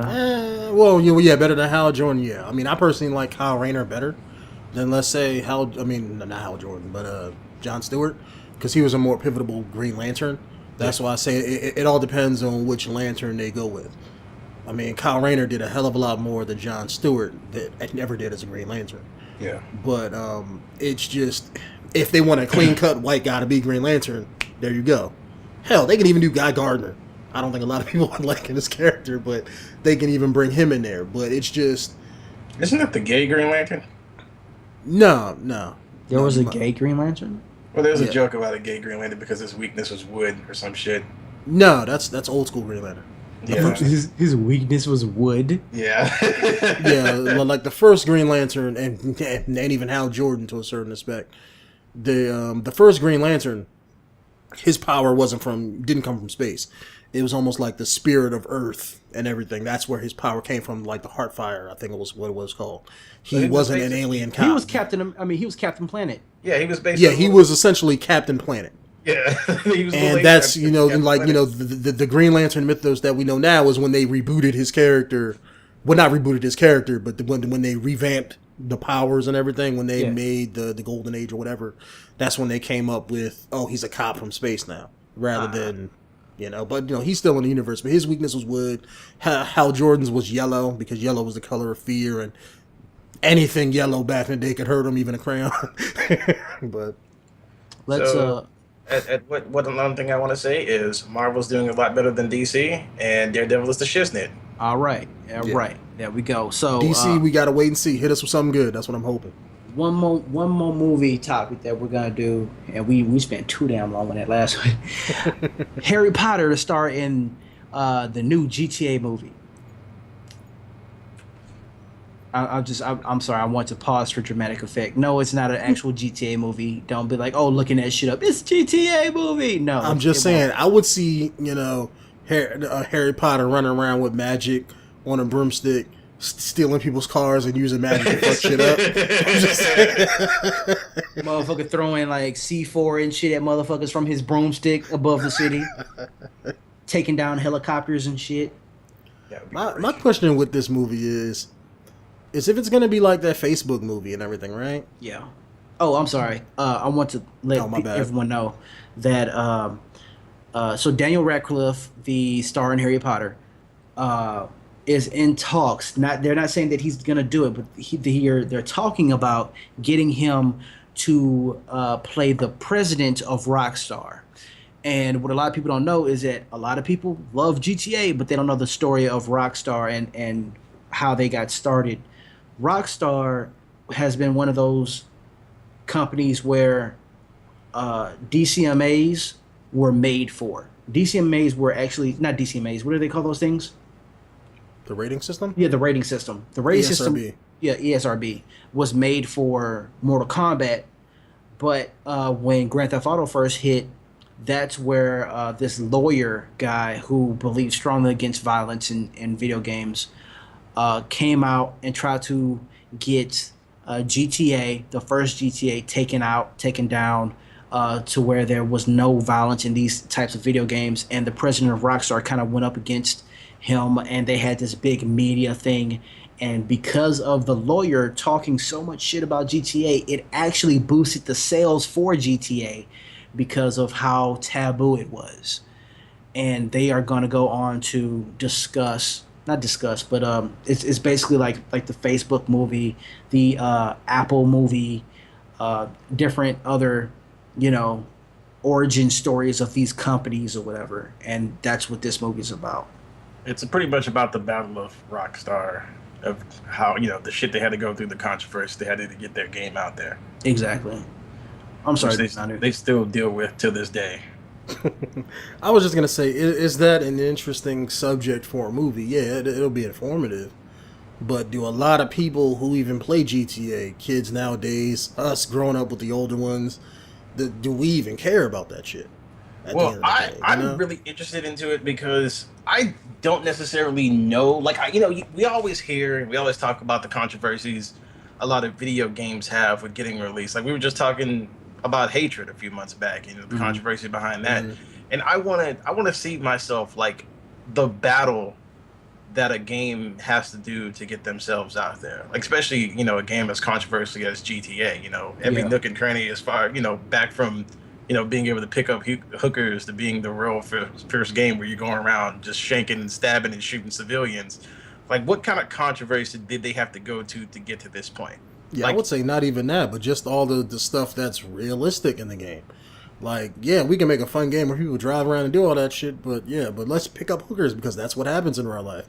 Yeah. And then not only do that, let's make animations for sex and blowjobs and all that other kind of stuff in the game and strippers. I mean, they really do push the envelope with a lot of stuff that they do for the sake of, let's say, being as realistic as possible. And I can respect them for that.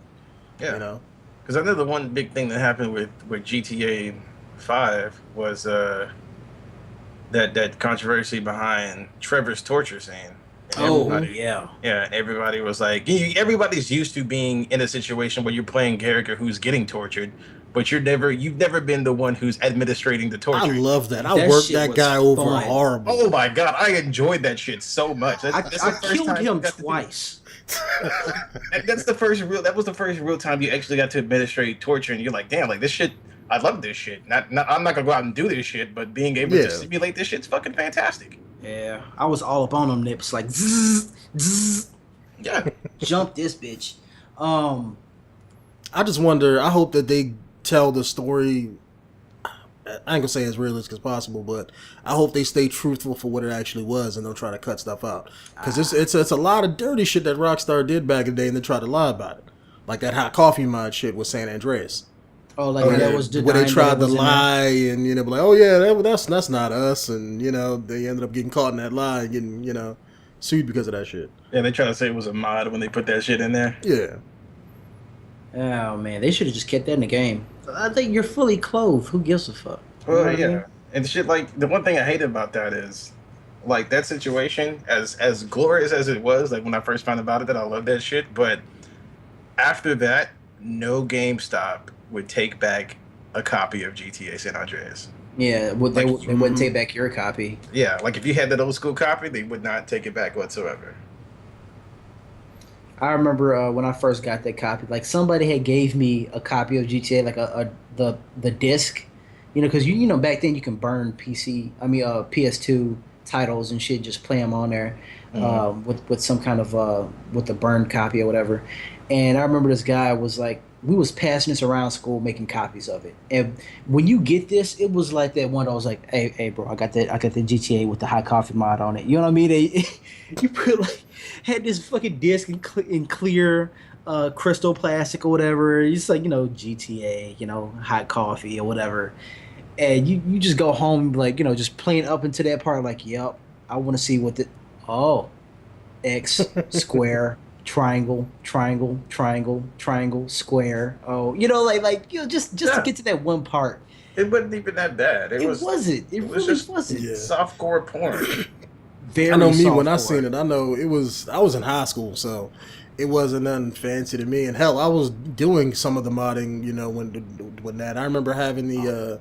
I thought I you had meant you a. was doing some of that stuff already. So Oh yeah, that too. But I mean, but I remember having like a modded Xbox and stuff, and I remember doing some of the mods and putting stuff in games and stuff. I remember having like Have any of you guys seen Akira, the the the anime? anime, yeah, Yeah. Yeah. Kaneda's bike. yep. There was a mod where you can take that and put that in GTA. Oh wow. Yeah. Did it And glow and everything too when you no, drove no, it? it didn't do none of that. It just drove, but the speed of the bike was so fast where if you had like a long straightaway, like a street or an airport, you can outrun the game's loading. So like, if you go up Grove Street and just gun it and just keep going, the bike will go so fast the game can't keep up with loading the buildings. That's So then tight. you'll hit something and fly like halfway across, San Andreas and land in fucking like Las Venturas and shit. But the game, as you're flying through the air, would freeze because it's trying to load in and it's too fast. It can't do it. That's tight. But I don't know. I just hope that they keep all those controversy stories in there. I hope they just don't try to cut stuff out of the movie to make Rockstar seem, let's say, better than they were. I'd rather it to be like, look, here's the company, show it for what it actually is, and then let people. See, If I if think Rockstar is gonna play a part in it, I don't think they're gonna pull any punches straight nah. up. I think they're gonna tell it like it is. I more so think that it won't be so much of a focus on Rockstar, but the president. Like they will probably put the president in more drama than the actual company. Like that's how I personally see it because in any of these movies, and the reason why I say that the other thing that because you earlier you said would anybody care? There is a market for these kind of videos because these kind of semi documentaries do really well. Hmm. Like the Steve Jobs one, Yeah, the the Facebook Facebook one. one. They had one where Chris Evans was in it. I that was a good movie. Chris Evans, Captain America, was playing a Houston lawyer, and he was going up against the medical industry because over needles. One of the story was these like the needles that they use to inject people with or take blood or whatever. Mm. Mhm. In regular cases, like when someone gets arrested and they're drug addicts, when they bring them in, they have to take them to the hospital, and in this hospital, they have to draw blood. Either draw blood or give them a shot some kind of way. Now with these needles, these are the needles where the cap is on there, and you take the cap off, and you have to do the thing. And with these guys thrashing around and stuff like that, after you take it, they may accidentally hit you and you stab yourself by accident. And then Now, you got whatever they got, and exactly. And there was so many cases of nurses and stuff like that getting HIV because of this because of these needles. Now they have constantly tried to talk to the medical industry to get safety needles in. These safety needles are needles where once you do the injection or pull the blood, immediately after the needle comes out of the skin, it immediately retracts inside of the tube. You don't have to press anything; it does it automatically because of the pressure. So with these, they retract, but they're only one-offs. You can only use them one time, and that's it. so you had to buy more of them. You had to versus buy cleaning more them. of them, yeah. So when they talked about these, and the medical industry, you can't sue them for getting like HIV because that's in your job description. You Yeah. know what I mean? Mhm. So back then, this was when HIV was like a fucking death sentence. It was gonna turn into AIDS eventually money to get proper treatment. Nobody could afford that back then. So Magic you had Johnson. nobody who is not a fucking, high class celebrity could afford it back then. Regular people couldn't do it. So you had all these cases of where people were dying when all they had to do was get these needles. So when Chris Evans, and he was on drugs too, he was like a drug addict. When he went and did some research, he found out that these medical industries, like these hospitals and such, were going out and paying kids in Africa to pick up these dirty needles and turn them in for 10 cents a pop. And these needles were used by drug addicts, people that had HIV, medical industries, and they're just like radioactive, not radioactive waste, but medical waste that they're walking through without any shoes on, picking up these needles, trying to feed their families, and them themselves getting infected sometimes by touching these needles. And he found out that the guy who had the patent for the needles said that it only cost so much to make these needles. Yeah, it would be like a slight increase in how much the medical industry would have to pay, but they did not want to get away from their practices of what they were already doing because of patents, and all that other shit. So they he found out they would rather keep the old way than thinking about the safety of others, safety of their own employees and such. Okay. And that movie was such a strong movie. And I want to say before he went and actually did his case, they had people try to come out and murder him, because it's the medical industry. You know what I mean? Don't surprise me. Yeah, they had people try to come out and murder him. And what happened was they found him, and he was supposedly off of drugs too, during this time, because it was like over a course of years. They had alluded to people going into his place and killing him, but putting drugs around him. So he had needles and shit that was surrounding him and stuff like that. Like Make it look like he OD'd, yeah. Yeah, like he overdosed himself. And I'm sorry, spoiler alert if you haven't seen a fucking movie, but still go see the movie. It's a nice movie. Stuff like that, you'd have never known. But it's like, that is that draw to go watch that type of movie. Yeah. I'm pretty sure, the president of Rockstar hasn't did any crack or anything like that, to my knowledge. Allegedly.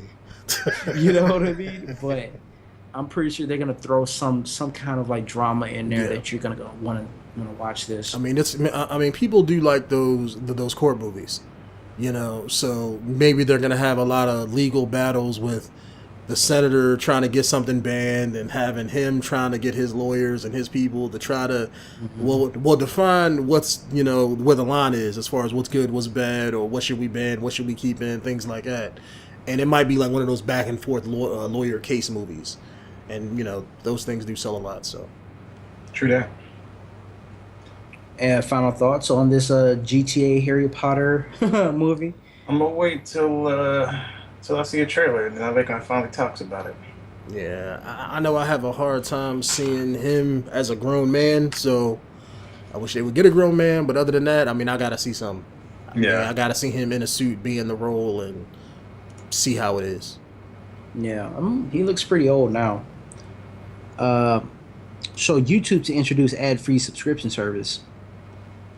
This is coming off of the back of. I'm sorry, I feel like I'm talking so damn much. Does anybody have any somebody else explain this shit? Because I don't want to just be a motor. YouTube is bringing some subscription, kind of sort of stuff. If you don't want to pay for ads, you pay $10 a month or however much it is. And didn't you say it also lets you gain access to some of their music and stuff like that, like a music service that they offer? Well, what they're doing right now is that they're doing this beta where you can go to their music service and listen to music for free without any ads, and look at Vivo? Those like the music videos, Vivo music videos or whatever, without any ads as well, and it's a $10 a month fee, but it only applies to music for right now. They're saying that a lot of people have accepted it and they like it, and they are enjoying this $10 subscription fee, which is understandable. Everything comes with a fee nowadays. So they are thinking about actually making a premium YouTube user or viewer subscription service, and where someone would pay. They don't have a price yet, pay a certain amount, which I'm pretty sure is going to be like $20, $10 for music, $10 for everything else, where they can watch any video on YouTube and no ad will show up. What this is for YouTubers in general is that, for instance, I got an email saying that, my terms of service have changed. Now, instead of you still get paid the regular way if people don't have a subscription fee or whatever. I mean, a subscription where if they look at your video and they see the ad and it plays like 30 seconds all the way through, whatever, you get paid for that. If they have a premium service and no ad is viewed, but they view your video, they will pay you 55% of whatever calculation comes up from that member viewing one of your videos and having the premium service. So what I was saying earlier was that if this viewer is paying $10 a month to watch an ad-free service on YouTube, then if they view my video, which has an ad on it, and they won't see an ad, if they give me that view, then I would get a certain fraction of that $10 that they're paying YouTube. I would get like 55% of a fraction for that single view. And I'm pretty sure that would add up. The more people who get the service would end up watching it. But what I was saying was they don't have a set CPM for that, because CPMs are based on how many thousands of views or clicks that your ad gets determines how much you get paid. And I'm not saying anything that's against terms of service, because this is like fucking public knowledge. Anybody can look this up. What I'm saying is, with that subscription service, they don't have a set CPM yet. They don't have a set how many people would have to watch your video before you get paid an X amount of money for it. And that's not something that we can determine yet, because they don't have a price range or how to split that money up among the hundreds of people or viewers that person with that subscription fee is viewing per month. So that's what YouTubers will have to deal with now. It may be a drastic decrease in money flow or revenue for YouTubers. This may just, I don't want to say it's going to end a lot of people's YouTube careers or whatever, but this may put a very big hamper on what they're doing. Yeah, because they won't be making as much money as let's say they would have if they didn't have this paid subscription service. My question is are people going to actually get it? Because there's a bunch of people out there who use, let's say, like ad block. I know, hell, I'm one person, who uses it selectively. But, what about all of those people? If you could just use ad block or whatever to, let's say, stop watching ads on somebody's video, then why even do this whole paid subscription service in the first place, unless you want the whole music side of things? I don't think it's going to catch on really fast, honestly, because of exactly what Denonu said. Like, there's either people with ad block or there's people like me who don't really give a shit about watching ads. You know what I'm saying? Like, I can watch the same fucking 30 to 15 second ad and not really give a shit, because I know, for one, that I'm supporting this YouTuber that I'm watching just by watching an ad. Yeah. And two, half the ads that come up you can fucking skip anyway. Yeah. And they still get credit for that. Actually, they don't. For you skipping an ad? Yeah, if you hit the skip button on an ad, they do not get credit for that. The ad would have to be watched 30 seconds or more for them to get credit on it, or clicked on, which I don't suggest anybody like click bombing people, because that really defeats the purpose and it kind of gets them into trouble. Okay, but well, I mean, on the side of that, let's say this does kind of catch on and people start doing this, and there's this kind of decrease in this hit to YouTubers. I think that would then start raising up like personal sponsorships. I think YouTubers would actually go out and say like, hey, if I do this, I can go ahead and drop your name at this part, or do this and do this and do this and this and whatever, and they would just have in video sponsorships. Like that's the way NatureBox does their shit. That's the way Loot Crate does most of their shit. There's a lot of companies out there that just like go to different YouTubers and ask to drop them once or twice and you're good. Like, just Yeah. run this ad and then we're good. Yeah, I think this would be better if it was, let's say, 4 or 5 years ago, before, let's say, ad block kicked off and became as popular it is today. Mm-hmm. If, let's say, like, if this came out, let's say when like Modern Warfare 2 was out, when the gaming side of things started blowing up, right, and ad block wasn't as big, people would have been more receptive to, let's say, like an ad-free service and, you know, and all of that. But now it's people have gotten so used to the ads. It's like Ryzoe said, either you watch it or you're somebody who, let's say, uses ad block and skips it. Mm-hmm. I mean, that's what it is. But there is, I would say, a third side of things where the people who, let's say, want to support their people that they watch, who would, you know, who would pay for something, you know, just because they don't have it now. But if let's say, if there was a service, then I'm pretty sure there's a bunch of those people who, let's say, who have ad block, wouldn't want to, you know, because it has a lot of negativity towards it. You want to support the people you watch. And if they did have a good service that was cheap enough where people didn't mind spending $10 a month, there's a bunch of people out there who have ad block who I'm sure would switch over to it and just be like, oh, I'd rather use this because now I'm getting no ads and I'm getting some other stuff along with it too. And it's like only $10. And if you watch YouTube like that anyway, then $10 it isn't really a lot if you have it to spend. See, I think this service is because of ad block, and you know, see, here's the thing with YouTubers, we're so scared of that word, you know, ad block. Oh shit, don't say that. Don't even say that word during your video because you may make a you don't want people viewer, to use it and then you know, will use it on yeah. you. Like, here's the thing, man. Like, look, it's there. You know, it's there. You can't be afraid of it. All you have to do is say, look, you know, it's something. But if they want to, if they're a true fan, they're gonna support you. They're gonna be like, oh, wait a minute, this is his video. Let me go ahead and take this off right quick so I can support this guy. You know, or they're gonna support you some other way. You stream, right? Here, let me go to your stream and let me, you know, donate a little something to you, you know, or let me buy your T-shirt, something like that. Mm-hmm. Like, we have become too view oriented. Like you know, getting these views and shit and making money off of these ads. We are too stuck on that and not enough on the community. If you build a fan base, it don't matter if you have ads or not. They're gonna find ways to support you. Mm-hmm. You can fucking write a book. If Patreon, the book is good, or whatever. Exactly, Patreon. Write some ebooks. You know, they're gonna fucking buy them because, you know, they support you.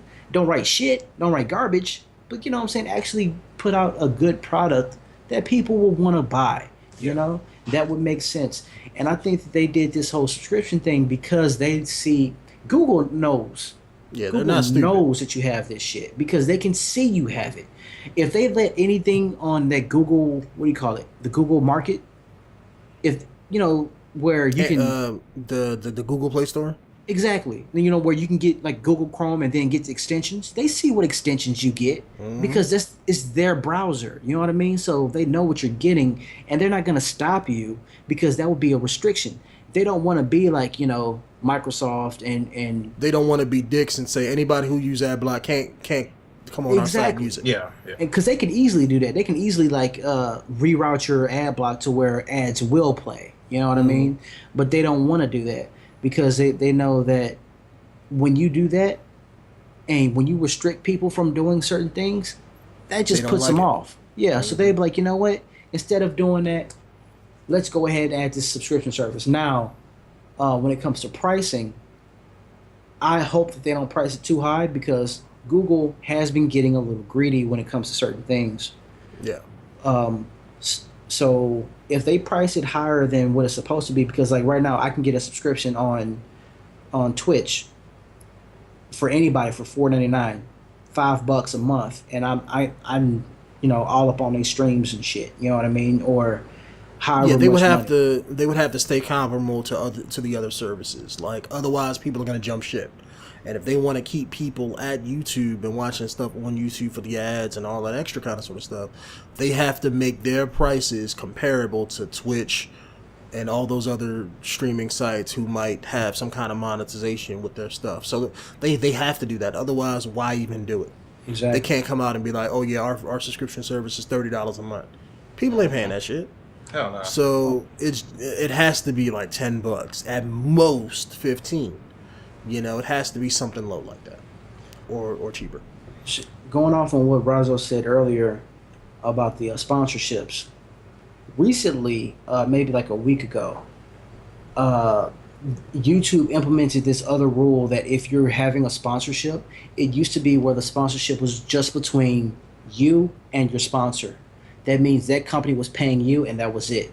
And you would have to put, sponsored video on your YouTube video so that way no other ads or competitor ads can play on it. So YouTube recently said, you know what? We need some of that money. So now you have to get permission from YouTube to have a sponsored video. So let's say Foot Locker, Coca-Cola, whatever, wanted to sponsor us or whatever. They would have to go to Google, sign a document that says that, we have to pay them a certain amount of this sponsorship so that they can then sponsor with us. So they're trying to take a cut of that as well. And like that's that greediness that like companies don't want to have to deal with too many people when it comes to getting sponsored by one person. Mm-hmm. And that's kind of like a big put off. So YouTube is constantly kind of making it harder and harder to make this sustainable just because of the amount of money that they require for you to do, like, freedom of speech and all this other shit. Yeah. And I just don't like the way things are going right now. But hopefully this can like turn around and be for the better instead of an iffy situation. Yeah, hopefully it plays out for the better. I mean, hopefully Google knows what they're doing because they know if they make the wrong move, they could make people jump shit real fucking quick. Yeah. Mm-hmm. Any final thoughts on this one?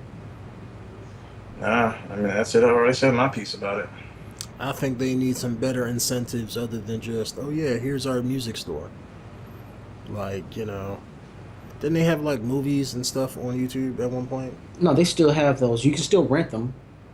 Like, Now- like they should include something like that. Because if it's just the music, don't get me wrong, like millions of people watch those music videos. But for, let's say, everybody else who, let's say, doesn't watch those music videos, then I would say, like, if they had, like, some kind of, like, how, like, Netflix, well, there's Netflix, Amazon has, like, their Amazon Prime video streaming thing. It's awesome. YouTube needs to take this subscription fee and put their shit on that. That way it gives people more of an incentive to do all of that and to make them feel like they're getting something rather than just ads free. Yeah. Right now it's $10 just for music. And they're thinking about implementing all videos, but they don't have a price on it yet. Mm. So it would either be like $10 for music, $10 for everything else. You know what I mean? Or, if you don't worry about the music, maybe $10 just for like the regular movies. But I want to say if you do $20 a month, I better be able to watch fucking movies on here for free, videos, like anything that you have on YouTube, I should be able to watch that shit with no ad. Mm-hmm. Mm-hmm. And maybe even get a deal somewhere else with Google, because since YouTube is owned by Google, you should be able to, anything that, let's say, Google has a hand in, that service should, trickle down too. Yeah, that would be nice. But we can move on from this one, and we are at, I want to say, our final topic, which is genetically engineered bacteria could help tackle obesity.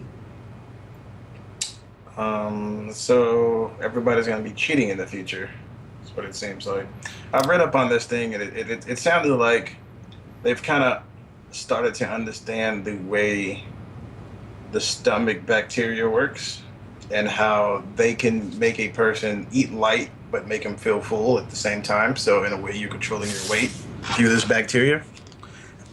Which, I mean, I guess is a smart thing, but it's also, God, I'm feeling hungry today. Let me go eat a quarter pounder like I love to do. Wait, I can't finish this quarter pounder today because, this bacteria is going to stop me from enjoying the fullness of this burger. So, I mean, that's pretty much what it's doing. It's just making you feel fuller, faster, and lighter, and controlling people's weight. Hmm. Sounds like it's giving you a massive, immense amount of gas. Usually, what bacteria in the stomach does, when you eat it, it forms gas. I mean, the bacteria eats the food and processes it down, and when doing that, it ferments it, which creates methane gas in your system, which at times can make a person feel full because they got gas. Yeah, Yeah. bloating and all that. Yeah.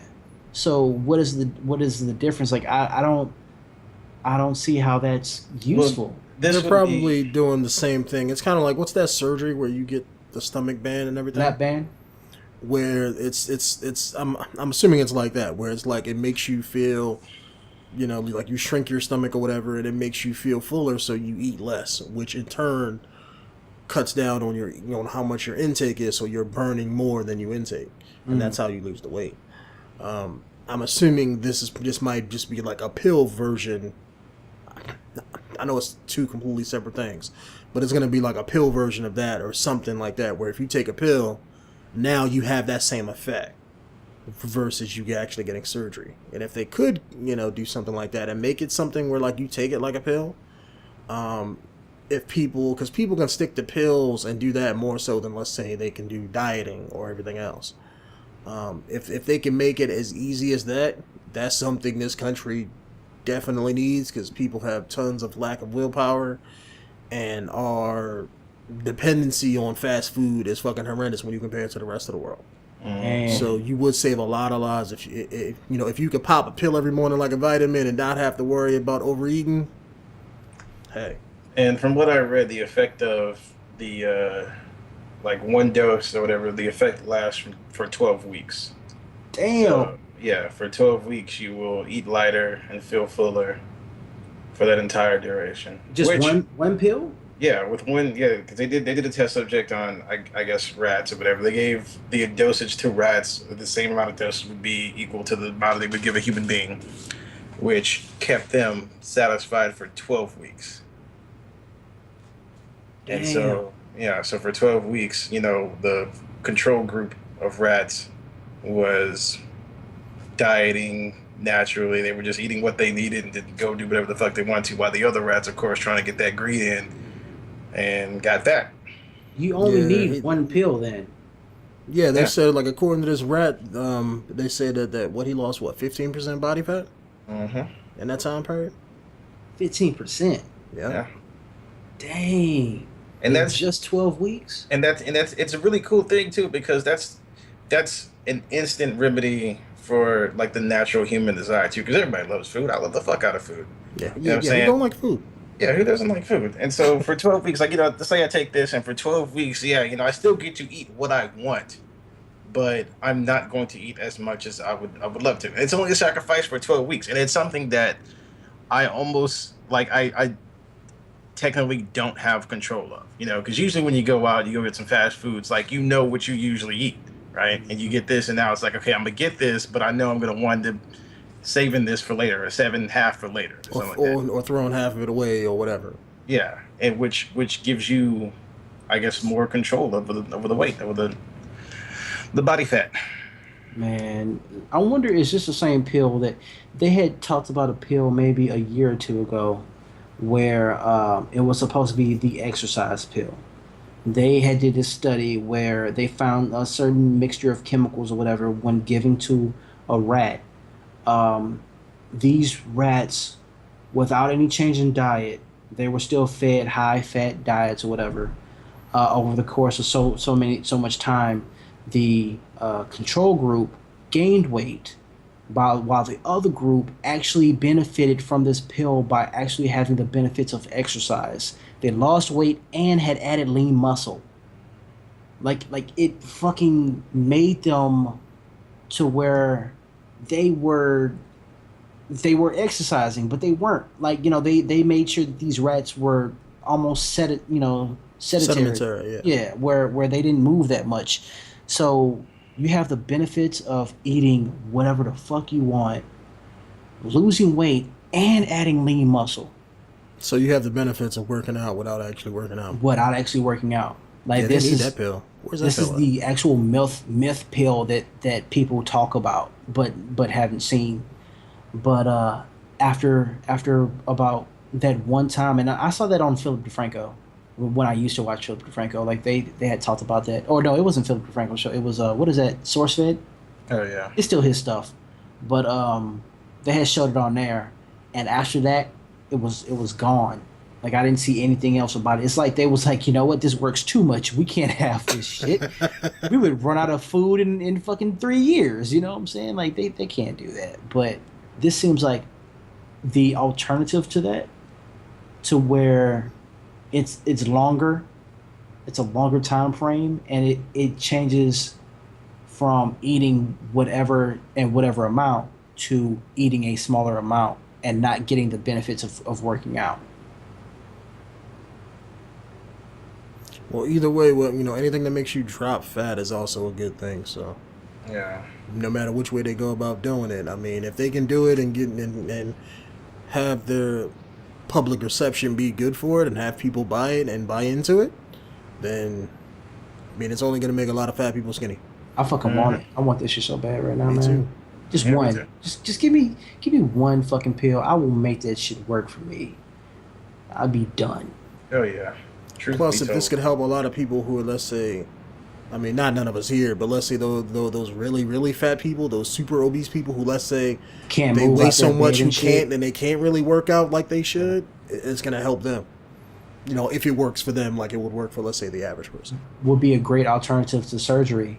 You Yeah. know, like if you had to lose weight to have knee surgery or something like that, maybe if you do this, you don't have to have that surgery that could potentially kill you. You know what I mean? Mm-hmm.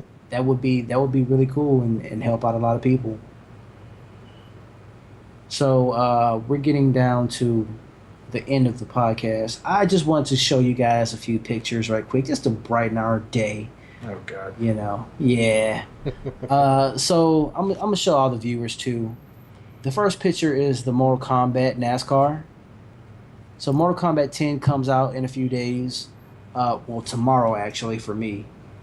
Today for you guys, and this podcast is probably already a few days behind. So But it's anyway, probably already out. yeah, it's already out. Enjoy that shit. How you like it? You like it? It's awesome. Yeah. Are you whooping ass? How's Are that? you How's you that taking- story mode? are you I'm not- doing Sonya Blade's selfie fatality?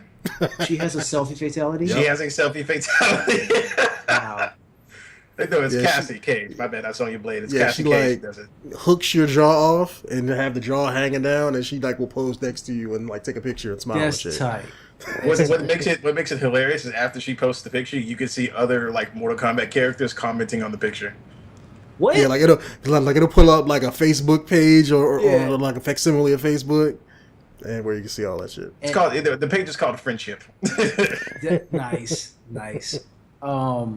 So yeah, you look at the car. It's this black Mortal Kombat X on the logo and shit. It looks badass. It's a GameStop sponsored car. I don't know if they're gonna keep it going.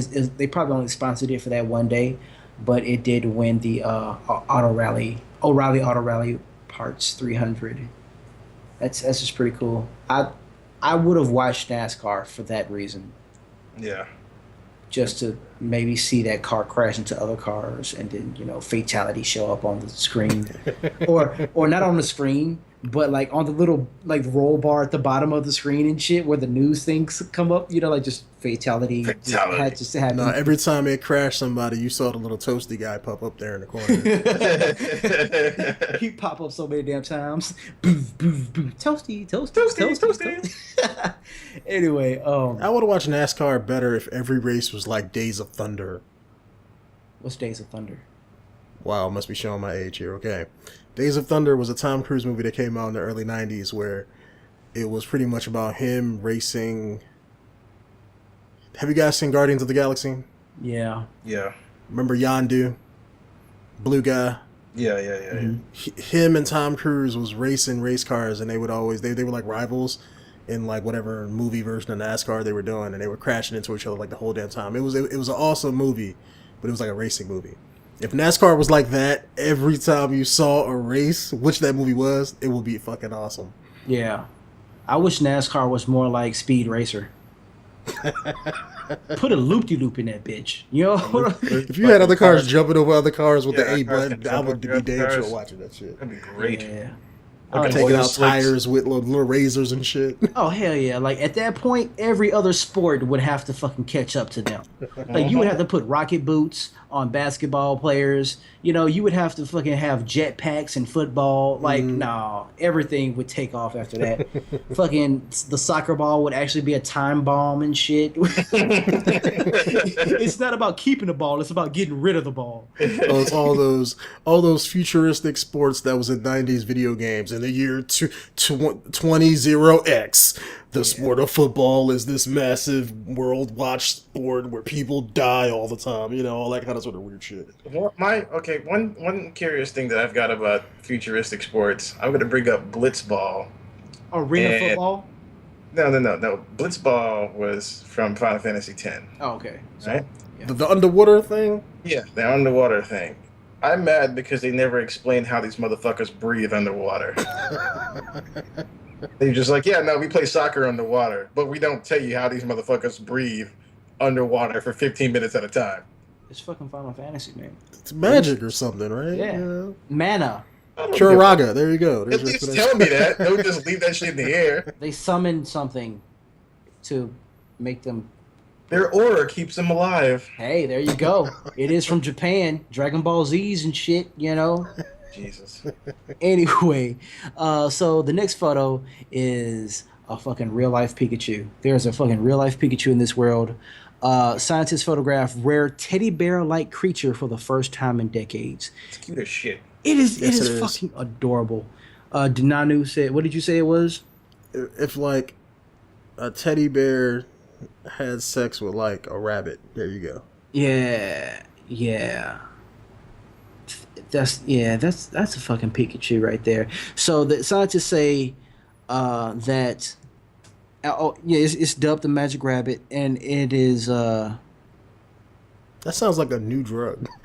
what, the Magic Rabbit? Yeah, the Magic Rabbit. It sounds like a fucking sex toy, but They already got those. They do. Yeah, it's called the Rabbit. 20 years after, for the first time in 20 years, it popped its little head out. And somebody took a photo of it. It says there's only 2,000 of them left out there in the wild, according to a 1990s estimate. So to all you guys out there, I say gotta catch them all. You fucking catch them before they're gone, because if you don't, you're gonna have to end up trading for a fucking Geodude or some shit. You know what I mean? Like, don't do that. You go out and capture a dodo bird. Wait a second, those are extinct too. Oh yeah. Yeah, just don't duct tape wires to its cheeks and electrocute it like Ash, and because that's fucking animal cruelty. And I don't understand how that even worked. Like he really. You can't do that shit to a battery. No, you can't. He fucking electrocuted his Pikachu for no damn reason. Fucking asshole. Bro, it's so bad right now. Well, that's some animosity towards Ash right there, man. Oh, that's hilarious. Yeah. Gary for life, bitch. Golly, Gary for life. He was the better trainer. He was an asshole. Like, he was so much of an asshole. Who, Gary? Gary was a dick. What you talking about? Gary wasn't no dick. He was just trying to get pussy all the time. Which I didn't understand that, because he always would whip his hair and shit. He had all those girls and cheerleaders and stuff, and had the fancy car, and it was like, nigga, you ain't getting none of that. You make it look like you are, but you not. You not. I'm a hating motherfucker. I am. Anyway, this last picture before we leave is a picture of a photographer barely escaped with his life after taking this picture. He was at a zoo. Well, it's a safari zoo, and he stepped out of his Jeep, got close enough to this lion, and this lion was looking at him, and it heard the shutter of his camera and started chasing that ass. He was gonna get slices off of those butt cheeks. He said that the lion got within 30 feet of him before he was able to get into his Jeep in safety and rolled up the windows, whatever. said that he started laughing afterwards because of how close he came to death. He was stupid. So, I mean, we got a damn good picture out of it. I give it that. But, that picture's a one in a lifetime picture right there. Yeah, that's a one. Ain't nobody else gonna do that shit. we could have took that shit with a lens or a telephoto lens and threw a rock at the lion and got him to jump up and from a mile away or some shit. Like I tell you before, these are lions. You can fart, that motherfucker will hear that shit. You know what I'm saying? Like he'll turn around. It don't take that much to piss off a lion, especially a male lion who ain't got none in a while. Like, you know what? And even in the comment section is fucking hilarious. Yes, it was. It was fucking hilarious. Oh, check it out. But link's gonna be in the description so y'all can check out the comment section. This motherfucker was zoomed in on his teeth, blood stains still on the teeth and shit, like fresh blood stains on that motherfucker. Good grief. Yeah, it is a fucking wonderful picture. Fucking stupid ass photographer, but a really good picture. But I'm gonna say that's it for the podcast. If you guys are done, have any other topics, y'all good? We good? What's up? We went over a lot today. I'm good. Yeah, we good. Yeah. So from the PSH crew, the podcast crew, I'm your homie Jolly. Nanu. Deuces. Ryzoe out. All right. Peace out. Say bye, Malachi. That little cute motherfucker right there. Ain't he though? I was so upset with you. You just let him crawl up on your shoulder like I was looking like, please don't let that motherfucker fall. Please. No, he don't. No, he made the mistake of jumping off once. He ain't gonna do it again. He got that small body with that big ass Snoopy head too. Oh yeah. So funny. He's something cute. He know he cute too. That's why he try to be bad. Yeah. He's gonna piss on you. No, he ain't. One day he will. Oh, he's already pissed on my bed, so. Close enough. He's working his way up. He's getting braver as he goes. Oh, Ever since then, he hasn't been sleeping in the bed, so. He's marking you like R. Kelly. Oh my god. You know what? I'm done. I'm He's out. like drip. He's like, I wanna roof on you. Take it to the old school. Woof woof woof.